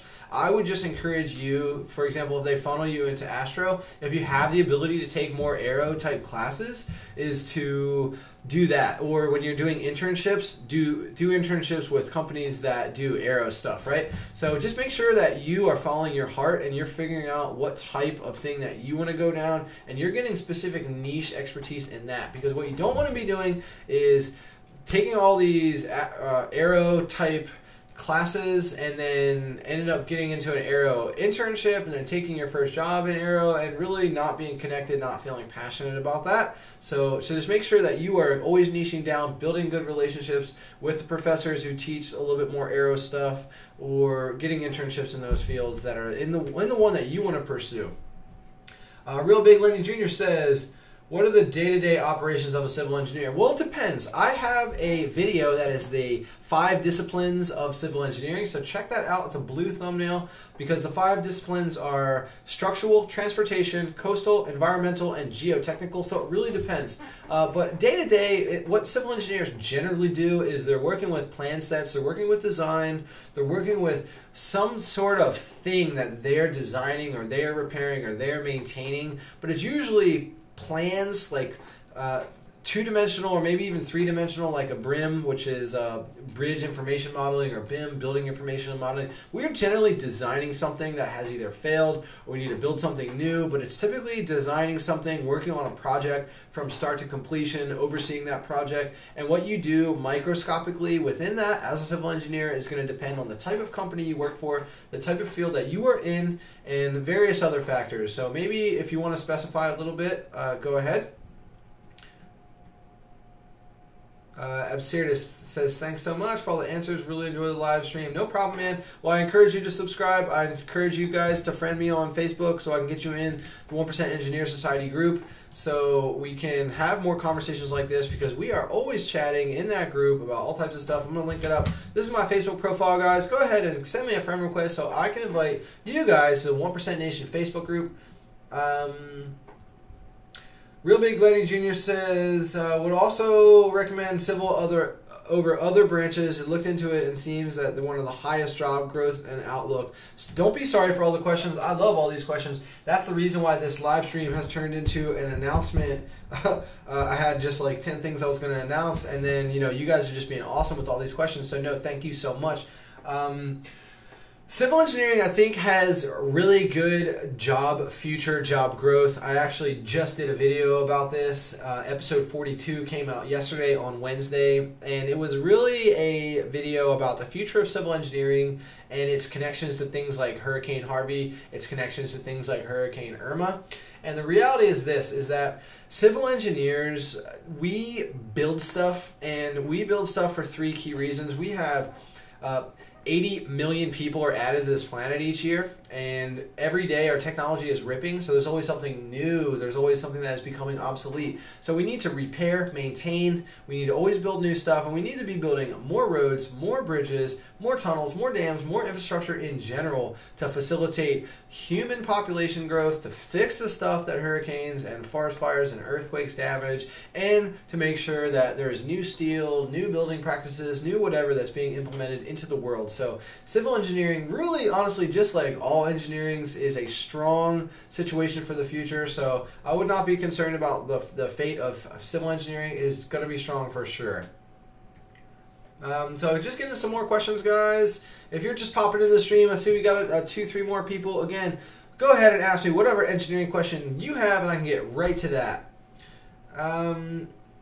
Thanks, Ernest. Really appreciate it. Go ahead and subscribe, man, because I release about 3-4 videos per week on engineering student success. So I'd love to have you as a part of 1% Nation. Thank you so much, guys, so far for participating in what is now this 80-minute stream. Really having a good time here. This is my first time streaming, so thanks so much. Gold Digger says, engineer has good vacation. They have weekend off.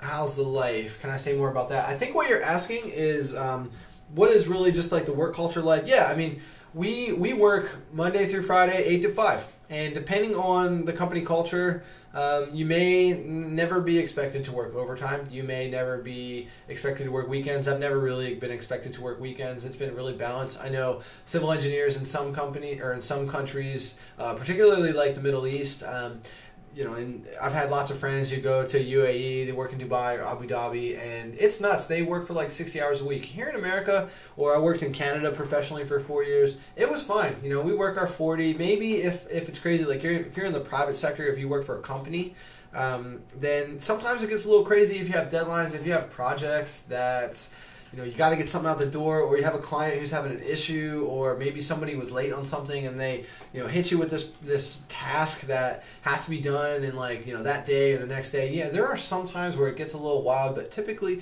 we're leaving at 5. We're never working on Saturdays. The work-life balance is really good. You're generally working with a team. You're working with cool software. You're going out in the field. I went out in the field today to do some site inspections, so it's a really good situation.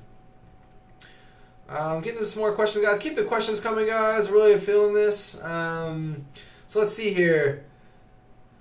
Chopin Car says, I've heard from different videos that when you first get an engineering job, you're asked more to manipulate data and things like that rather than actually designing more projects. Well, I would say that here in the United States, and also definitely in Canada, that is not the case. It is very common for an engineering mistake to result in a lawsuit. So if it were to come to fruition, if it were to surface that numbers were twisted, and this is a great question, by the way, if numbers were twisted, or if people lied about reports or something like this, if data was skewed in order to achieve a certain result on a report, or about anything at all, I really believe that's a bad situation for that company. I think if you have that happen one time, then maybe it's a mistake. If you have that happen 2 times, now it's a chain of two isolated incidents. And if it happens 3 times, if you're caught doing that, you probably have ruined your reputation as a company forever. So I have never once been asked about that. We really do talk about ethics very heavily in the civil engineering field, just because people can friggin' die if we skew numbers, if we lie on reports, or if we fib and manipulate data to be better in the short term, and then that potentially risks major long-term things. So no, I don't believe that you are going to face that too much. I think maybe in other parts of the world potentially, but I have never actually had to face that. So great question. The Real Big Lenny Jr. says, oh, you subbed yesterday. Thank you so much. I really appreciate that. Thank you. Really, this is all about community. This is all about helping out you guys, 1% Nation. So it's really all about you guys. So you subscribing to this channel means that you are now a 1% engineer and you are a part of the community. So again, I encourage you to friend me on Facebook so I can get you in the 1% Engineer Society group. And you can just get closer and closer to those engineers and network with us. Originally looking for some as a computer science major, but engineering looks really interesting. Major is currently undecided. Well, Real Big Lenny Jr., I want to speak to that for a second. Computer science or programming or coding or software engineering, these are all synonymous terms. Once upon a time, over the last 20 years is really strong. Like if you were a computer programmer, or if you were a computer scientist 10 years ago and you have witnessed this entire mobile boom, or even so let's say year 2000, 17 years ago, if you were 18 years old then, I think you have had an awesome opportunity to stand out and be a coder and be a programmer. But what we're seeing today is a boom in coding, a boom in programming. If you go and you Google online boot camp or whatever, coding boot camp, you can have some sort of really quick 3-month program for a couple $1,000s, and you could be a pretty darn good coder with no college debt, with an expedited time frame in just a few months. So what we are going to see, I believe, and this is subject to a little controversy, is a continued explosion of coders out there, of people who can do computer science, of people who can do software engineering. So I think that the average computer scientist of the future is not going to be the average computer scientist what it has been over the last 15 years. So will we need more? Will there be more demand for code and programming? Yes, but what we're also going to see is not only we're going to have this boom of interest, it's going to be the gold mine of coding. We're also going to have machine learning, and we're going to have software writing software. So how can a software engineer compete with AI and machine learning? You can't. So it's going to be a pretty dynamic, very changing career field. So what I encourage you, Big Lenny Jr., is to be an engineer in whatever type of engineering you like, whether that's mechanical or engineering, or mechanical or electrical or computer, and really hone your coding ability within that engineering field. Because if you're an electrical engineer or a computer engineer or even a civil engineer or whatever, and you're really good at coding, you are going to be a super strong candidate for any job situation out there, for any employer, for any project, for anything. So that's what I encourage people who are considering computer science, who are considering programming, is that you should be an engineer and just emphasize coding in your career. Honestly, that's what you should do. Clay Peter, what's up? Again, thanks for the question. Notice all the books behind me. I'm also planning to be an entrepreneur in the future. Great plan. What books would I recommend? Great question. The #1 book, and I don't know if it's here, the #1 book I can recommend to you, #1, is How to Win Friends and Influence People by Dale Carnegie. #1. And what that book is really about is how to build relationships, how to be a good listener, how to make yourself likable, and that way you can gain more opportunities later on in life or even in the immediate future. Other top books that I can recommend are Think and Grow Rich by Napoleon Hill, which is not about getting rich. What that book was is he interviewed 500 of the most successful people over a 20-year period and consolidated all of those lessons into one book. I think you should send me a follow-up to this, Clay Peter. Also, I want to talk to you about Maryland and mechanical engineering. Definitely send me an email to this email, hello@jakevorhees.com, and I will give you all of my top book recommendations. This is should be a video topic, but I can give you some of the other ones that I think are #1, but definitely start with those. I think Better and Faster is a really good book. I don't want to take too much time glancing at my bookshelf. Tools of Titans is really good by Tim Ferriss. The 4-Hour Workweek is really good by Tim Ferriss. Some of the other people, just to keep on this topic, Clay Peter, you need to check out, write these down. Gary Vaynerchuk, Seth Godin, Simon Sinek, Jeremy Goucher. These are all entrepreneurs and authors that I aspire to be like, that really, really inspire me. So check those people out as well. So I'm going to get right into some questions. Keep the questions coming, guys. Thank you so much. Shub Henkar says, do you kind of have to work your way up to a higher position if you want to start actually doing engineering work, like designing new products and such? No, no way. Absolutely not.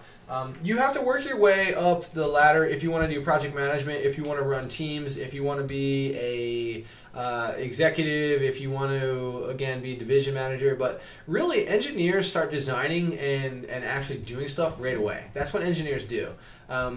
You'll end up doing a little bit of drafting so you can learn the ecosystem of whatever your engineering field does, and you will start doing just simple things, and you'll figure out what that company does, and you'll figure out workflows and learning whatever it is. Like, for example, I have a new job that I started 4 months ago, and even though I'm a traffic engineer with 6 years of professional experience and 2.5 years of research experience in that field, I'm still having to learn so much. I basically didn't know anything about highway design and sidewalk design and pedestrian safety and signal plans and how to do traffic impact studies. So they have thrown me right into the fire positively, and I've had to learn project stuff and design right away. So you don't have to wait. You don't have to climb the ladder. You have to climb the ladder if you want to be a leader, if you want to be a project manager. So keep the questions coming, guys. I see there's a couple more people who've just joined the stream. Again, we're answering engineering student success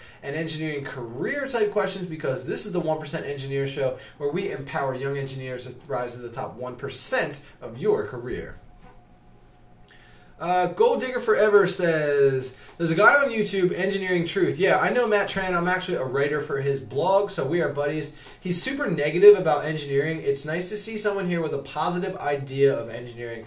Not sure if I know that YouTube channel. Yes, I know that YouTube channel super well. Now, I'd like to speak to that for a second because I am friends with Matt, and Matt's a good guy, but here's Matt's story. Matt got a psychology degree in college, okay? And then he decided that sucked, or sociology or something. He decided that sucked, and he wanted to go back to school, and he became I think, electrical engineer or mechanical engineer. I can't remember. But he got fired from 3 jobs, okay? And I didn't know about that part until he went live on an Entrepreneur's podcast and he admitted all that. He got fired from 3 different jobs. And he only worked professionally for about a year. And all the while, even when he was in school, he was putting out content on YouTube. He was doing career videos. Realistic career videos is his niche, right? And what has happened to Matt is he has become a full-time digital nomad. He has not worked a real job in a couple years, and he's just a content creator. He passed the 250,000 subscriber mark on YouTube lately, 250,000 subs, and he gets a lot of his other money through affiliate marketing, which means that he suggests this online course. You should take this online course, and then if you take the course, he gets a little bit of money. He's a real estate investor. He has courses of his own. He has, I think, an ebook of his own that he sells, and he has left the engineering professional world behind to become an entrepreneur. And in order to really encourage people to take that road and to take his bootcamp classes, or he gets affiliate stuff from Dev Mountain, and he has online affiliate courses from his staff. What he's really trying to do is he's trying to encourage his community to follow the same path as him. So I think he did have a negative outlook on engineering careers, because he didn't have the smoothest start to his career. So he's really just speaking to what he knows, and he's really just speaking to the path that he has taken and what has worked for him. And he is so happy that he can be in the Philippines and bounce back and forth between that and LA and make money every day from his YouTube videos and make money every day from his courses and his affiliate links. So a lot of people say that he's negative about the career field or whatever, but I can at least empathize with that situation on his end and understand what's going on. So however, here with 1% Nation on the 1% Engineer Show, that is not what I talk about. I talk about the fact that you actually can have a very good career. You can have a great student launch to your professional world, and that's what I try to do here with the 1% Engineer Show, is make sure that you are in the best possible situation to rise to the top 1% of your field. Ernest, what's up? Thanks again for another question. I really need to catch up on this chat. By the way, he says, Ernest, thanks again, man. By the way, I have you on Facebook, and I'm not a member of the 1% Engineer Society, but I'm not on the Facebook group, so thank you if you could invite me. Absolutely. I'm going to send you an invite to the group as soon as this chat is over, or maybe sometime tomorrow. Real Big Lenny Jr., honestly, thank you. All the thanks goes right back out to you guys watching this stream. Really appreciate all the questions. So guys, keep the engineering student questions, the engineering career questions coming. Whatever you have, whatever concerns, whatever types of mysteries that are going on in your life that you're unsure about, shoot that question in the chat right now, and I'm going to answer it right away. Good. Clay Peter, I'm really happy that you're taking notes. Super cool that you mentioned you're from Maryland. Again, guys, let everybody know where you're from right now and what type of engineer that you're striving to be. And I'll give you guys, another round of shout outs here. David, for any new viewers, I don't know what Vsauce is. Thanks, Fred, for the bookshelf comment. Really appreciate that. Sorry I couldn't mention a couple more books on the fly, but really, How to Win Friends and Influence People, the best book for you to start with. Honestly, that is what I would start with. Think and Grow Rich, super strong. And if you're into the fusion between success and business, Gary Vaynerchuk, Seth Godin, Simon Sinek, these are people that I highly encourage you to check out. Oh, great question, David. This is a really good one. What is my view on increasing the number of women and minorities in engineering? Do I think people who are not women or minorities should be concerned with what they would be? Okay, great question. This is actually something I'm super passionate about. I made a video when that Google engineer was fired from creating what we call the anti-diversity memo. And I don't remember which engineering episode that was. It was 30-something. But I think this is a very, very important topic because we have a lot of demographics that have been what we call historically underrepresented within STEM in general, within science, technology, engineering, and math. Specifically engineering, my channel is 88% men.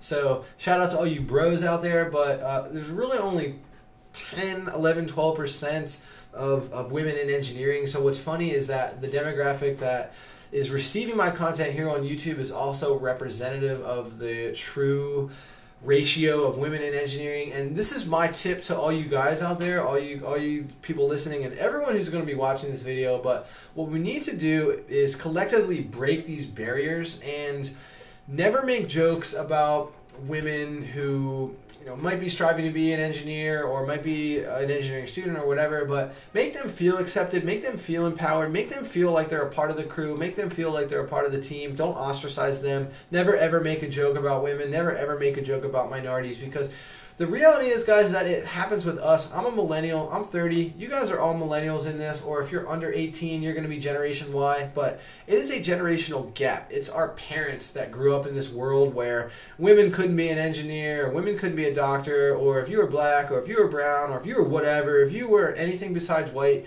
you're going to have a little bit of a slightly more struggle in your career. But it starts with a generational change, okay? We need to break that status quo. We need to crush these stereotypes. So it starts with you, and even all the micro decisions that you make in your day. Don't make any racial jokes. Don't make any gender jokes. And if you have engineering women who are friends, engineering girls who are in your classes, invite them to be a part of your study team. Let them know that it is okay for them to just be a part of your group, and don't ostracize them at all. That's my tips. And just be what we call a feminist. A feminist means that you support the female initiatives in this world, that you believe in women empowerment. I'm a feminist. I specifically say that in that video. So you guys should all be feminists too, honestly. We need to crush these stereotypes. It's really bad. So support the movement. Follow any sort of women empowerment blogs. Here I am. This is Untouched Magazine. It's a blog for women coders. Okay, look at all these women who are in this. Women, and then here's me at the end. Right? So this is one way. Find these communities out there that are tech and engineering, support for women, and be a part of it. Make sure that they know you support it. Great question, David. Love that. Real Big Lenny Jr. Any tips for networking for internships and stuff like that? Around what time should you be looking for an internship? Like, would it be too early now? Okay, the answer is no, absolutely not. It is not too early now. You should be looking for a job right now. And if you're a freshman in college, if you're a sophomore in college, you should be looking for that full-time job, even though you think it might be 3-4 years away. You should be looking for that right now. You should be building relationships today to populate your future situation so that you can actually get those internships or get those interviews for an internship or a full-time job when you want it. And I've actually talked about this at least once, maybe even 2 times on this stream alone, how to get internships, but it all starts with relationship building. Build those good relationships with your professors. Conduct informational interviews. And we can talk online or offline about that, but I encourage you to go back on the stream because I do talk. I'll put some show notes in there so you can specifically go right to where I talk about this. But what an informational interview is if you figure out the type of engineering niche that you want to target. For example, we can use Clay Peter, a mechanical engineer at the University of Maryland who's in the Baltimore, Washington area. He can go to Indeed.com, Monster.com, and type in mechanical engineering jobs, and he gets a list of the top 50 companies that are hiring mechanical engineers. He should be getting in touch with all these companies, building relationships with those professionals, with career fairs, LinkedIn, Facebook groups, blogs, finding them on LinkedIn, like with their content, and just getting out into these communities, building relationships with these professionals, asking for informational interviews. Again, collect those business cards for career fairs, build real good relationships with your professors, ask them to connect you to these professionals, and build up that Rolodex. The Rolodex is that stack of business cards, that contact list, and then once you have a good relationship with somebody, you have the 3 gold pieces, they know, like, and trust you, you can actually then ask them about opportunities that are going on in their company right now, and they'll hook you up with something because they already know, like, and trust you. So that's how you start looking for an internship. Do it now. Build relationships with people because you have a so much greater chance of getting that opportunity if you already have a relationship with someone. So that's my biggest advice for you for finding internships within engineering.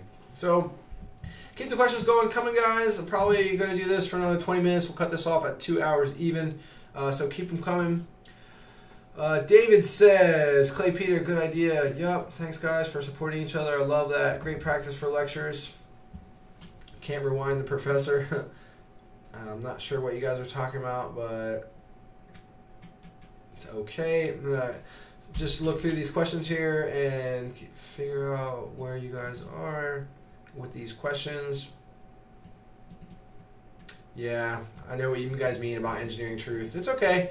Again, he's just trying to encourage you guys to pursue more entrepreneurship and going away from the career path where, I realize that that's not as realistic for all of you. Most of you guys are going to get a 4-year degree in engineering and then you're going to get a full-time job. So that's the point of this community, is how to actually be successful in your career. So yeah, it's unfortunate that he's negative about it, but that's kind of what his career path has been, and that's what he's trying to teach. And it also supports his content. He is a YouTube business.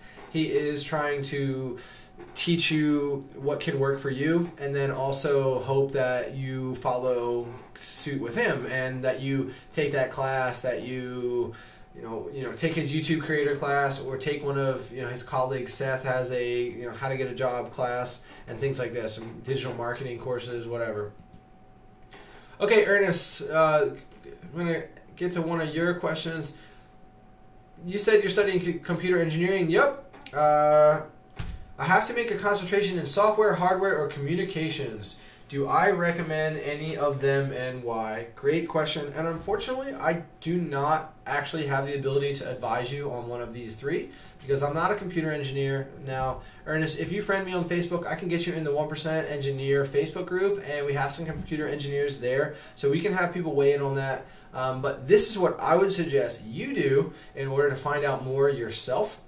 Is, again, reach out to your professors, have little meetings with them, go to office hours, or actually schedule a meeting where you can talk about this. And again, you can interview professionals in your computer engineering field and figure out why they're working in software or why they're working in communications, and go on Reddit and drop questions to the computer engineering subreddits and just get involved with these communities and ask people why they chose the thing that they did, what they believe is a good way to tell how software, hardware, or communications is for you, and just get involved with these communities. Join a computer engineering club, join a computer engineering society at your university, and ask everybody, why did you go down this road? Why did you go down that road? And really just build better relationships with these people, and ask the crowd, poll these people, and they will help you out. Honestly, everybody wants to help people out. Again, this is what this community is about. I'm trying to use my expertise to help out you guys, and other people in the computer engineering realm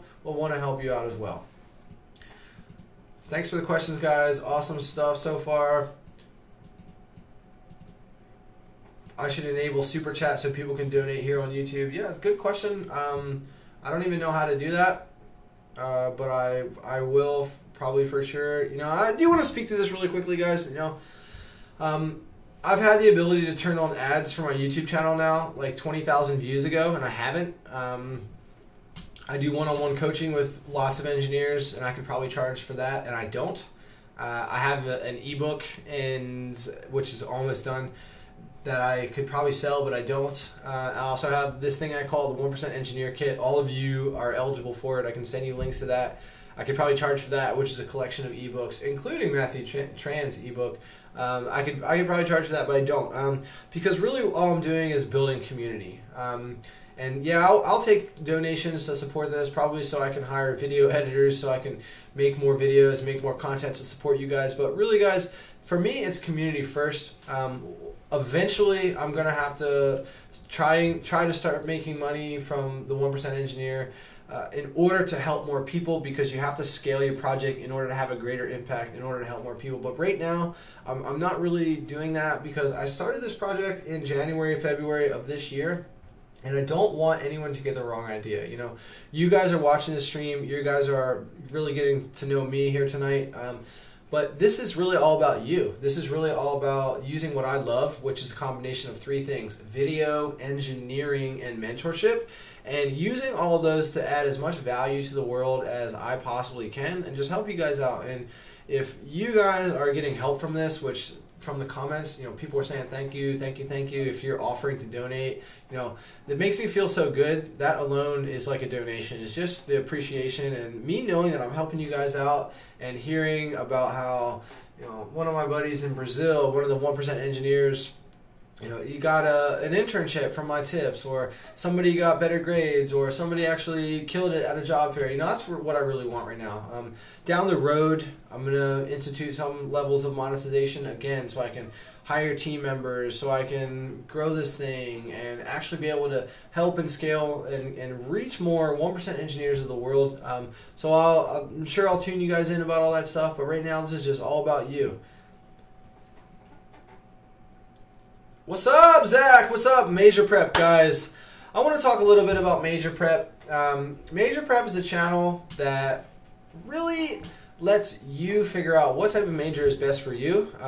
You know, he's an engineer and talks all about different types of engineering, you know, med school versus some engineering, or mechanical versus civil, or what is computer science versus computer engineering. And you know, Major Prep and I have built a great relationship over the last many months, and you know, he's got my channel featured on his, I have his channel featured on mine, and you know, he's got 20,000 subscribers, and we built a relationship when I was like just a couple hundred, and here I am getting close to 1,000. But go check out Major Prep, that channel in the chat there. You know, big ups to you. Thank you for being here. Super happy. But go check that out, guys. And if you're not really sure if you're in the right engineering, if you're not really sure about what college major to choose, Major Prep is a great platform for figuring that out, guys. So go check out that channel for sure.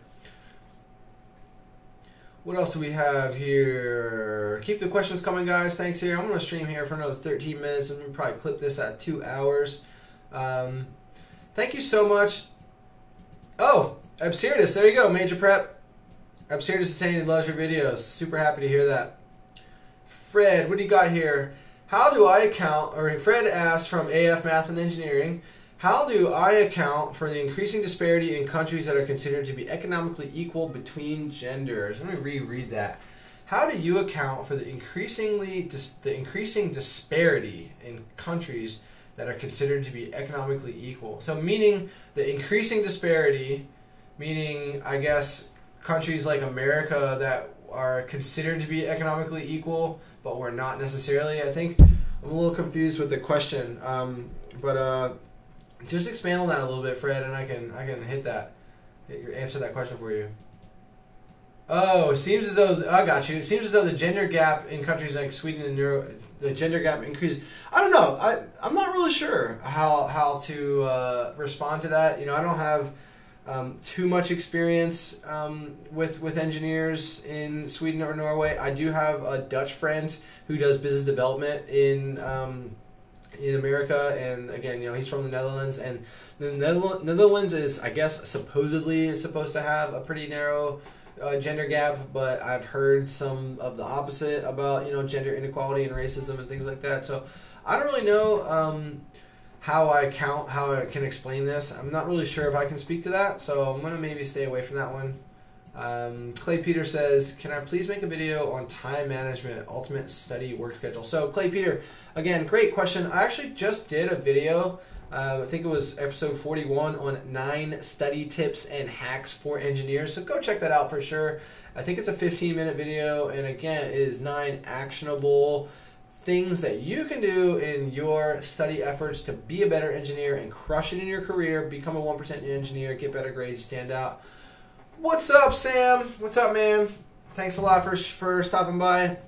Guys, I want to talk about Sam for a second, who's in this channel right now, asking the thoughts on, do I agree on pursuing a PhD? I think, Sam, for you highly should for what you're doing. I want to talk a little bit about that. Sam is working with 2 other guys and is really pushing nuclear fusion, I think so. Sam, I don't want to misspeak here, but I think for the path that you are on, you know, you are building things in your spare time. You're building crazy projects in your spare time with some other guys. You're getting funding from some mentors and really making a name for yourself. And really what you're doing already is you are doing research. And what's going to happen is you're going to go to engineering school and you're going to end up doing research there because all the professors are going to know about you. And then they're going to encourage you to get your master's degree. They're going to encourage you to get your PhD, because what that's going to allow you to do is continue to do all the research that you want in your career, because that's what a PhD enables and empowers you to do as an engineer with a PhD. That's really what they're there for, is they're doing research for universities, they're cranking out papers, they're having grad students help them with their research, you know, their master's students, their doctoral PhD students, and you can really just make a career continuing on the path that you have already started for yourself. So I think anybody who is interested in doing research, that's what a PhD is for, because in engineering generally, if you get a PhD, you're actually a little bit more limited in the professional world. You can get hired from firms, but they need fewer PhDs, because typically a bachelor's or master's person can do what that PhD would be required to do in the professional world. Now, some structural firms, some bridge companies, they do need to hire PhD bridge engineers. For example, my buddy Nehemiah Mabry, who is the founder of STEMmedia.org. You know, he has a PhD in structural engineering from NC State, and he works for a private firm. So you can do both, but really, if you want to do research, which Sam, I know you are pursuing right now, you're really, you know, diving in with both feet, doing some great stuff. I think PhD would be a great situation for you. So I'm going to scroll back up here and catch up on the comments, guys. So, Fred, let me get back to your question. She says, I guess my question is, do I think there's a big biological differences that causes men and women to pursue different types of careers? No. I got right into this in my Google anti-diversity video. You know, I did a little bit of research on this, and studies show that there's actually basically no biological differences between men and women, so that's what I believe in. I think it's a cultural and a societal shift. The reason why we believe, you know, women should do this and men should do that, it's a societal thing. Our brains are actually identical, you know. Now, if we are going to talk about physical labor, what would I believe? Well, you know, biologically, men have more testosterone and have the ability to build bigger muscles, so they should probably do more of the manual labor, and women shouldn't. But when it comes down to a brain, I think we are way more similar than we are different. So I think there should be no reason why a woman should not be allowed to be a doctor or lawyer or engineer or whatever. So that's why I am a feminist. Again, I believe in empowering women. I believe in empowering minorities. While we're mentioning that, because I think we're just way more similar than we are different. So great question, Fred. But that's my views on that.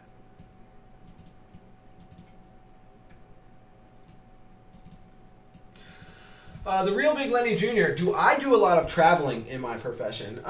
Me specifically right now, no. But however, I did start working for a Canadian engineering firm in Chicago, and it did allow me to do a bunch of traveling because the Vancouver division is actually the reason why I was hired in Chicago, because they, out in British Columbia, the team won a project in Chicago. So I was flying to Vancouver for trainings, and I was flying for an 8-month project, and then they asked me to stay, which I did for 4 years. So shout out to all you Canadians in the room, Fred.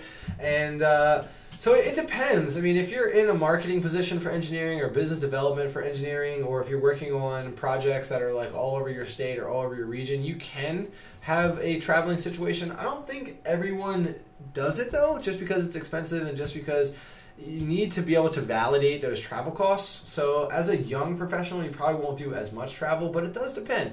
You know, I knew a mechanical engineer who worked for Amazon, and she has traveled all over the world. I mentioned my Dutch friend engineer who does business development, and he is from the Netherlands and travels all over the world. He traveled like 32 countries in his career, things like this. So the travel positions do exist in engineering. I just think that it's a special situation, and it's not that you got lucky, but I think a lot of people would want to travel for their career, and not everyone has the opportunity. So great question. David says, oh, he's talking about sexism in engineering. Great. I'm glad you guys are chatting about that stuff. I'm going to try to find another question here. What days and times will the live streams be happening? That's a good question. Absurdus asked me. I'm not sure, because this is the first live stream I've ever done. So again, thank you guys so much for just being a part of this. I really appreciate all of you being here. I really appreciate all the questions. I did not expect this. I expected like 0 or 1 people to be here, and I was just gonna like rattle through all my announcements in 20 minutes and then be done. But here we are, getting close to 2 hours. So thank you so much, 1% Nation, for being here. I'm not sure, Absurdus. I think maybe the best way to do it is to do it on the weekends, because I have noticed, and this is a good thing for you, Fred, if you're still there. I've noticed a massive amount of additional engagement, viewership, comments, subs, everything on the weekends, specifically Saturdays. So I think what I'm going to start doing is like Saturday mornings, because the ideal time to upload a video on a Saturday is like 10, 11 a.m., something like that. So it's a combination of knowing the analytics on YouTube, knowing the history of my channel and the stats, and also asking you guys. So right now, everybody talk about if you can make it, let's say Saturday at 10:30 a.m. or let's Saturday 10 a.m. or something like that. Could you make it to live streams at that time? This Saturday I am doing 2 p.m. with another student. We're kind of doing like a one-on-one live coaching session. He's got 12 questions for me to answer, so that's at 2 p.m.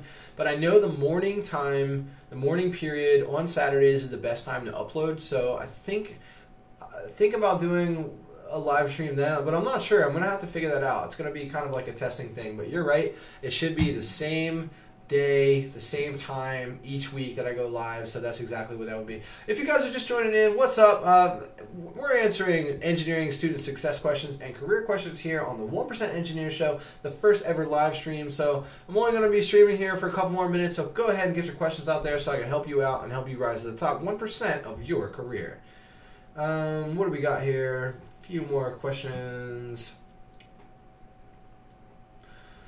Clay Peter, great question. Clay Peter says, when's the right time to create a LinkedIn? Tomorrow. Go ahead and start that LinkedIn profile right now, because it is a lot like building a Facebook profile. You're going to have to upload that picture. You're going to have to upload that bio. You're going to have to take the time to go through all your experience and connect with other people and talk about the interests and your volunteer experience. It's going to take you, a month or two to really populate that profile. And the data on LinkedIn is that people don't actually start taking it seriously until they turn 25. LinkedIn as a company doesn't even report their user data south of the age 25 because they're embarrassed about it. So if you're on LinkedIn as a college student, again, you're just going to have a better opportunity to build relationships and network and look at the content that is existing on LinkedIn. There's a lot of people that launch professional blogs exclusively on LinkedIn, so you can go in and comment on those mechanical or civil or computer engineering blogs, whatever it is that is your niche in engineering, and you're just going to have an advantage. Every little thing that you can do that other engineering students are not doing is something that's going to put you ahead. It's going to highlight yourself as an engineering professional. So you should be on LinkedIn right now. You should start that profile and just keep curating it, make it better, connect with people, and become a 1% engineer, guys. And I want to say one more thing here before I forget.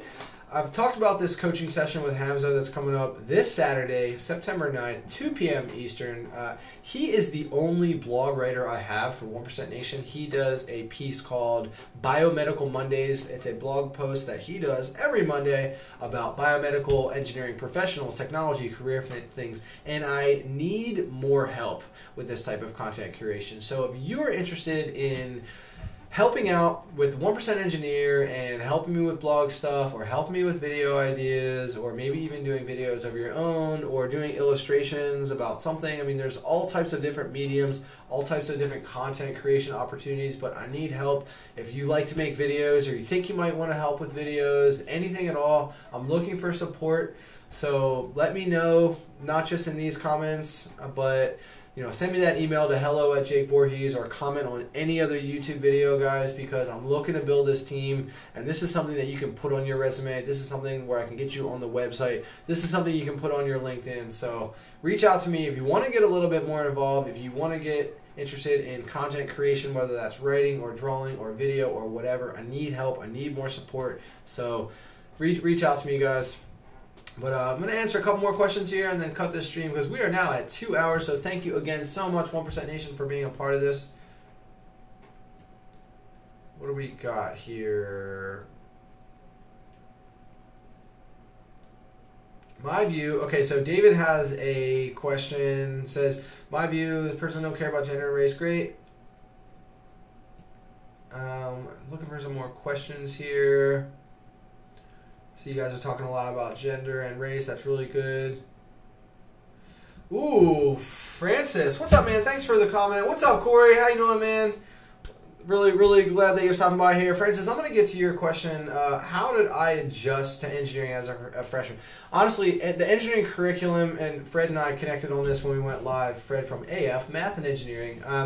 I got crushed by my engineering program off the bat. I went to a public high school in Maryland on the Eastern Shore, and it was okay, but I was definitely not ready for the engineering curriculum. So I definitely had an uphill battle, and if I had reached out to mentors, if I had reached out to tutors, if I had spent a little bit more time building relationships with professors and studying with groups, I would have been a little bit more successful, but I definitely got really bad grades my freshman year. So good question. This is why I'm making this community, because I know there's a lot of students who, they walk into an engineering program, I would say blind, they're not really sure what they should be doing, and it kind of blindsides them, catches them off guard, and then they walk away with like a 1.9 GPA after freshman year, and that's just not what you want to be doing as you walk into the job world 4 years later, is starting off at such a disadvantage and then you're having to recover from that. So this is what this community is all about, is helping you to be successful as a student. What's up again, Corey? Really, thanks for stopping by. Francis says, it's really weird adjusting to all the electronic submissions, labs, and tests. Yep, I can totally feel for you there. Send a join request, real big. Lenny says send a join request to the 1% Engineer page. That's awesome. Thank you for that. I will definitely get you in that group. And what I do is I welcome everyone and I announce to the rest of the group. It's about 130 1% engineers. So I'll give you a little shout out when you join.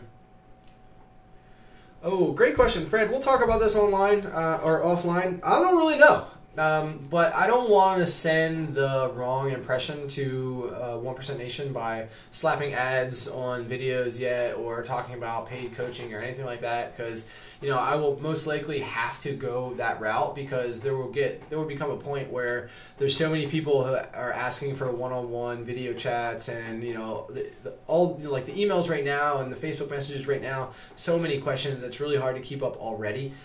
So, you know, monetizing a platform like yours, Fred, you know, AF Math and Engineering, or, you know, 1% Nation, what it does is it really just allows you to help more people. So if you can turn on ads and then hire a video editor to make more videos, or, you know, hire a virtual assistant to help you with responding to emails a little bit better. So it's a delicate thing. It's a really good question, and I don't really know, because I haven't monetized this project. You know, I've started businesses in the past. I was a wedding filmer. I did video promotional stuff for real estate and engineering firms. But in terms of monetizing a community, in terms of monetizing a YouTube channel, you know, I haven't been there before, so I'm kind of figuring it out along the way as well. Clay Peter, great question. How to get a mentor. I actually do have a video about this. It's episode 14, I believe. And it's really par for the course for all the other tips and tricks I've been mentioning all night. It's about building relationships with professors. It's about building relationships with people in the sector that you want to be pursuing, like doing informational interviews and going to job fairs and asking those people to coffee, and just building relationships with professionals who you would want to hire you. And then you can build that relationship over time and then ask them to officially be your mentor. And a lot of these people will say yes. Also, Clay Peter, the University of Maryland is going to have a career services building and a career services program, because I know you're a mechanical engineer at University of Maryland, College Park, and they actually most likely have a mentorship program where you can actually be connected to some mechanical engineering professionals in the greater Baltimore, Washington area. So ask your professors about that, go to career services, inquire about that. And also there is definitely online mentorship programs. In the video I did, which is the top 6 apps for engineering students, there is one, I think it's called, I think Chug or something, but there's a website that I put on that app. I should remember the name of it, but they actually have some free mentorship stuff. So there is online mentorship, there is direct mentorship that you can find at your university, and there's one-on-one mentorship. So maybe, Clay Peter, if you're looking for a mentor, maybe you and I, also because we can connect on being from Maryland, so shout out to you, Maryland people, maybe, you know, I can be your official mentor and we can do some video chatting and things like what we're going to be doing on Saturday. So I encourage you this Saturday, 2 p.m. I don't know if College Park, you know, it's probably a football game day. I know you guys just beat Texas, so huge ups to you Marylanders out there. I know you're super happy about crushing the Longhorns. So you'll probably be partying on Saturday. But if you can tune in to 2 p.m. this Saturday, that live stream, I'm doing a one-on-one coaching session with Hamza Wahid, who's my blog writer at 1% Nation. Clay Peter, we'll talk offline about maybe you know, being an official mentee here with me. So I'm serious. I'm in East Coast time zone. I live in Delaware. I went to the University of Delaware, and I work for an engineering firm right here in northern Delaware. I'm about 30 minutes from Philly, so I'm in the East Coast time zone, where most of the world gears, or at least, you know, the North American world gears their stuff to. So I'm going to answer just a couple more questions here, guys, and I think we're going to have to call it. It's 11:38 p.m. here for me, and I have to work tomorrow. Saturday mornings, people say, for live stream. That's awesome. Thanks, Fred, for the support. I love your channel too, man. Really happy. Thanks for stopping by, Fred. Really appreciate it. Go check out AF Math and Engineering, guys. Corey, I'm really happy to hear you weighing in on, you know, getting smashed by engineering early on. I think you're right. I think most people do get crushed by the curriculum right off the bat. And I'm serious, honestly, no, thank you, and I appreciate it. It just, you know, makes me so happy to hear people saying thank you and things like that. So really, really glad. And I'm really happy to also hear that this is the favorite video of yours since you subbed. Really, honestly, this has been a great live stream experience. Just having, you know, 6, 7, 8, sometimes up to 10 people in here watching at once and engaging has been really cool for me, and I really think that this is just going to grow. And if we can get 50, 100 people in here at once, that would be awesome. So we're going to shoot for the moon here, guys. And what's cool about shooting for the moon is even if you miss, you land among the stars.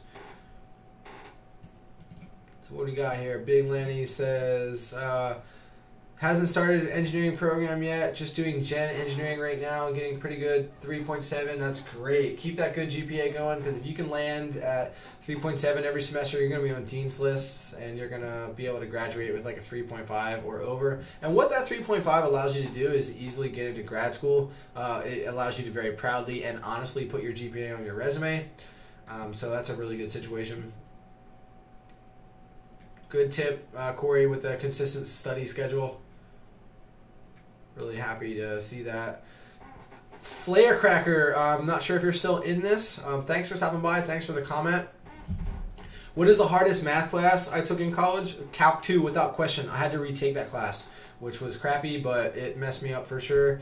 Differential equations. If you're in differential equations, I think you made it through Calc 2 then right now. I think differential equations is what they call engineering math 1. So I'm not surprised to hear that it's hard for you, but you know, I encourage you to reach out to your TA, go to your professor, ask for help, study with a team, start your homework assignments early, use space repetition, introduce a topic a little bit at a time, study it with the Pomodoro technique, really focus for 25 minutes with 5-minute breaks, things like that.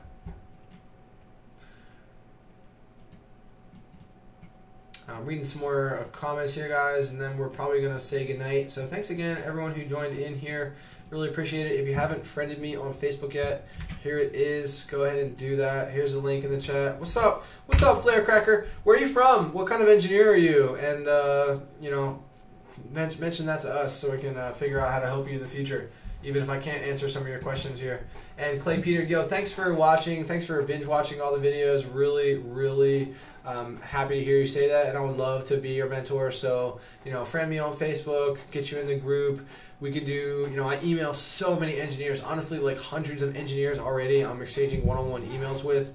And that's kind of why I want to do this live stream, so we can kind of take that, and instead of doing one-on-one email, one-on-one chats, you can kind of do it all as a big group, and I can help out a lot of you as a crowd. And when needed, we can be doing one-on-one where it is like what I'm going to be doing with Hamza this Saturday, where it's kind of like an interview sort of call that you guys can sit in on and chat in on about. So highly encourage you to reach out more, Clay Peter, and I can do all that stuff with you as well. Hey, Firecracker, if you are, you know, if you made it through Calc 2 without difficulty, great for you, man, because that's really good. It just shows how smart you are, and, you know, you sound like you're a good type of engineer, because that class was really hard for me, and I'm just happy to hear that you can speak with confidence about such a challenging class like that. And Lenny Jr., yeah, good. Props, man. 100% on your first calc test. That's awesome. Trying to see if I missed any more comments or questions here before we wrap it up. So if anybody has any more things to add here before I cut the stream off, we've been now going for 130 minutes. So thanks again, guys. I don't really have any other call to actions here besides the fact that, you know, if you haven't subscribed to the channel yet, please do, because I'm doing 3 videos per week for engineering student success right now. And we're going to start this live stream once a week for starters, maybe even more than that, because what's nice about the live stream is I don't have to edit any videos. You get this community engagement right away. You get your questions answered right away. So I think I'm going to be doing this, maybe even do a little bit more, but we'll see how once per week goes along with my pre-roll video content. And then we'll just keep pushing that along for now. So again, guys, friend me on Facebook. Thanks again, Big Lenny. Thanks again, Shub Hankar, software mechanical engineer, Flarecracker. Thanks for that. Thanks again, high school senior, good stuff. Decided to go into electrical engineering. I think electrical engineering is a great call. So again, Corey, thanks for stopping by. Fred, thanks for stopping by. Zach from Major Prep, thanks for stopping by. Everybody, you guys are so awesome. Thank you so much for being a 1% engineer. I'm serious. Thank you so much. Really appreciate it. If you guys friended me tonight, you know, you're going to be able to get into the 1% Facebook group, and we're just going to keep chatting, and we can do more of these live streams coming up. We can do one-on-one mentorship stuff. Thanks again, Clay Peter, represent Maryland. So I'm going to cut this off again. So thanks again, guys. Stay hungry on your quest to be a 1% engineer. We'll talk again soon. See you, Corey. See you, Clay Peter. See you, Abserda. See you, Flarecracker. See you, Shub Hankar. See you, Lenny. See you, Corey. Everybody. Peace, guys. Good night.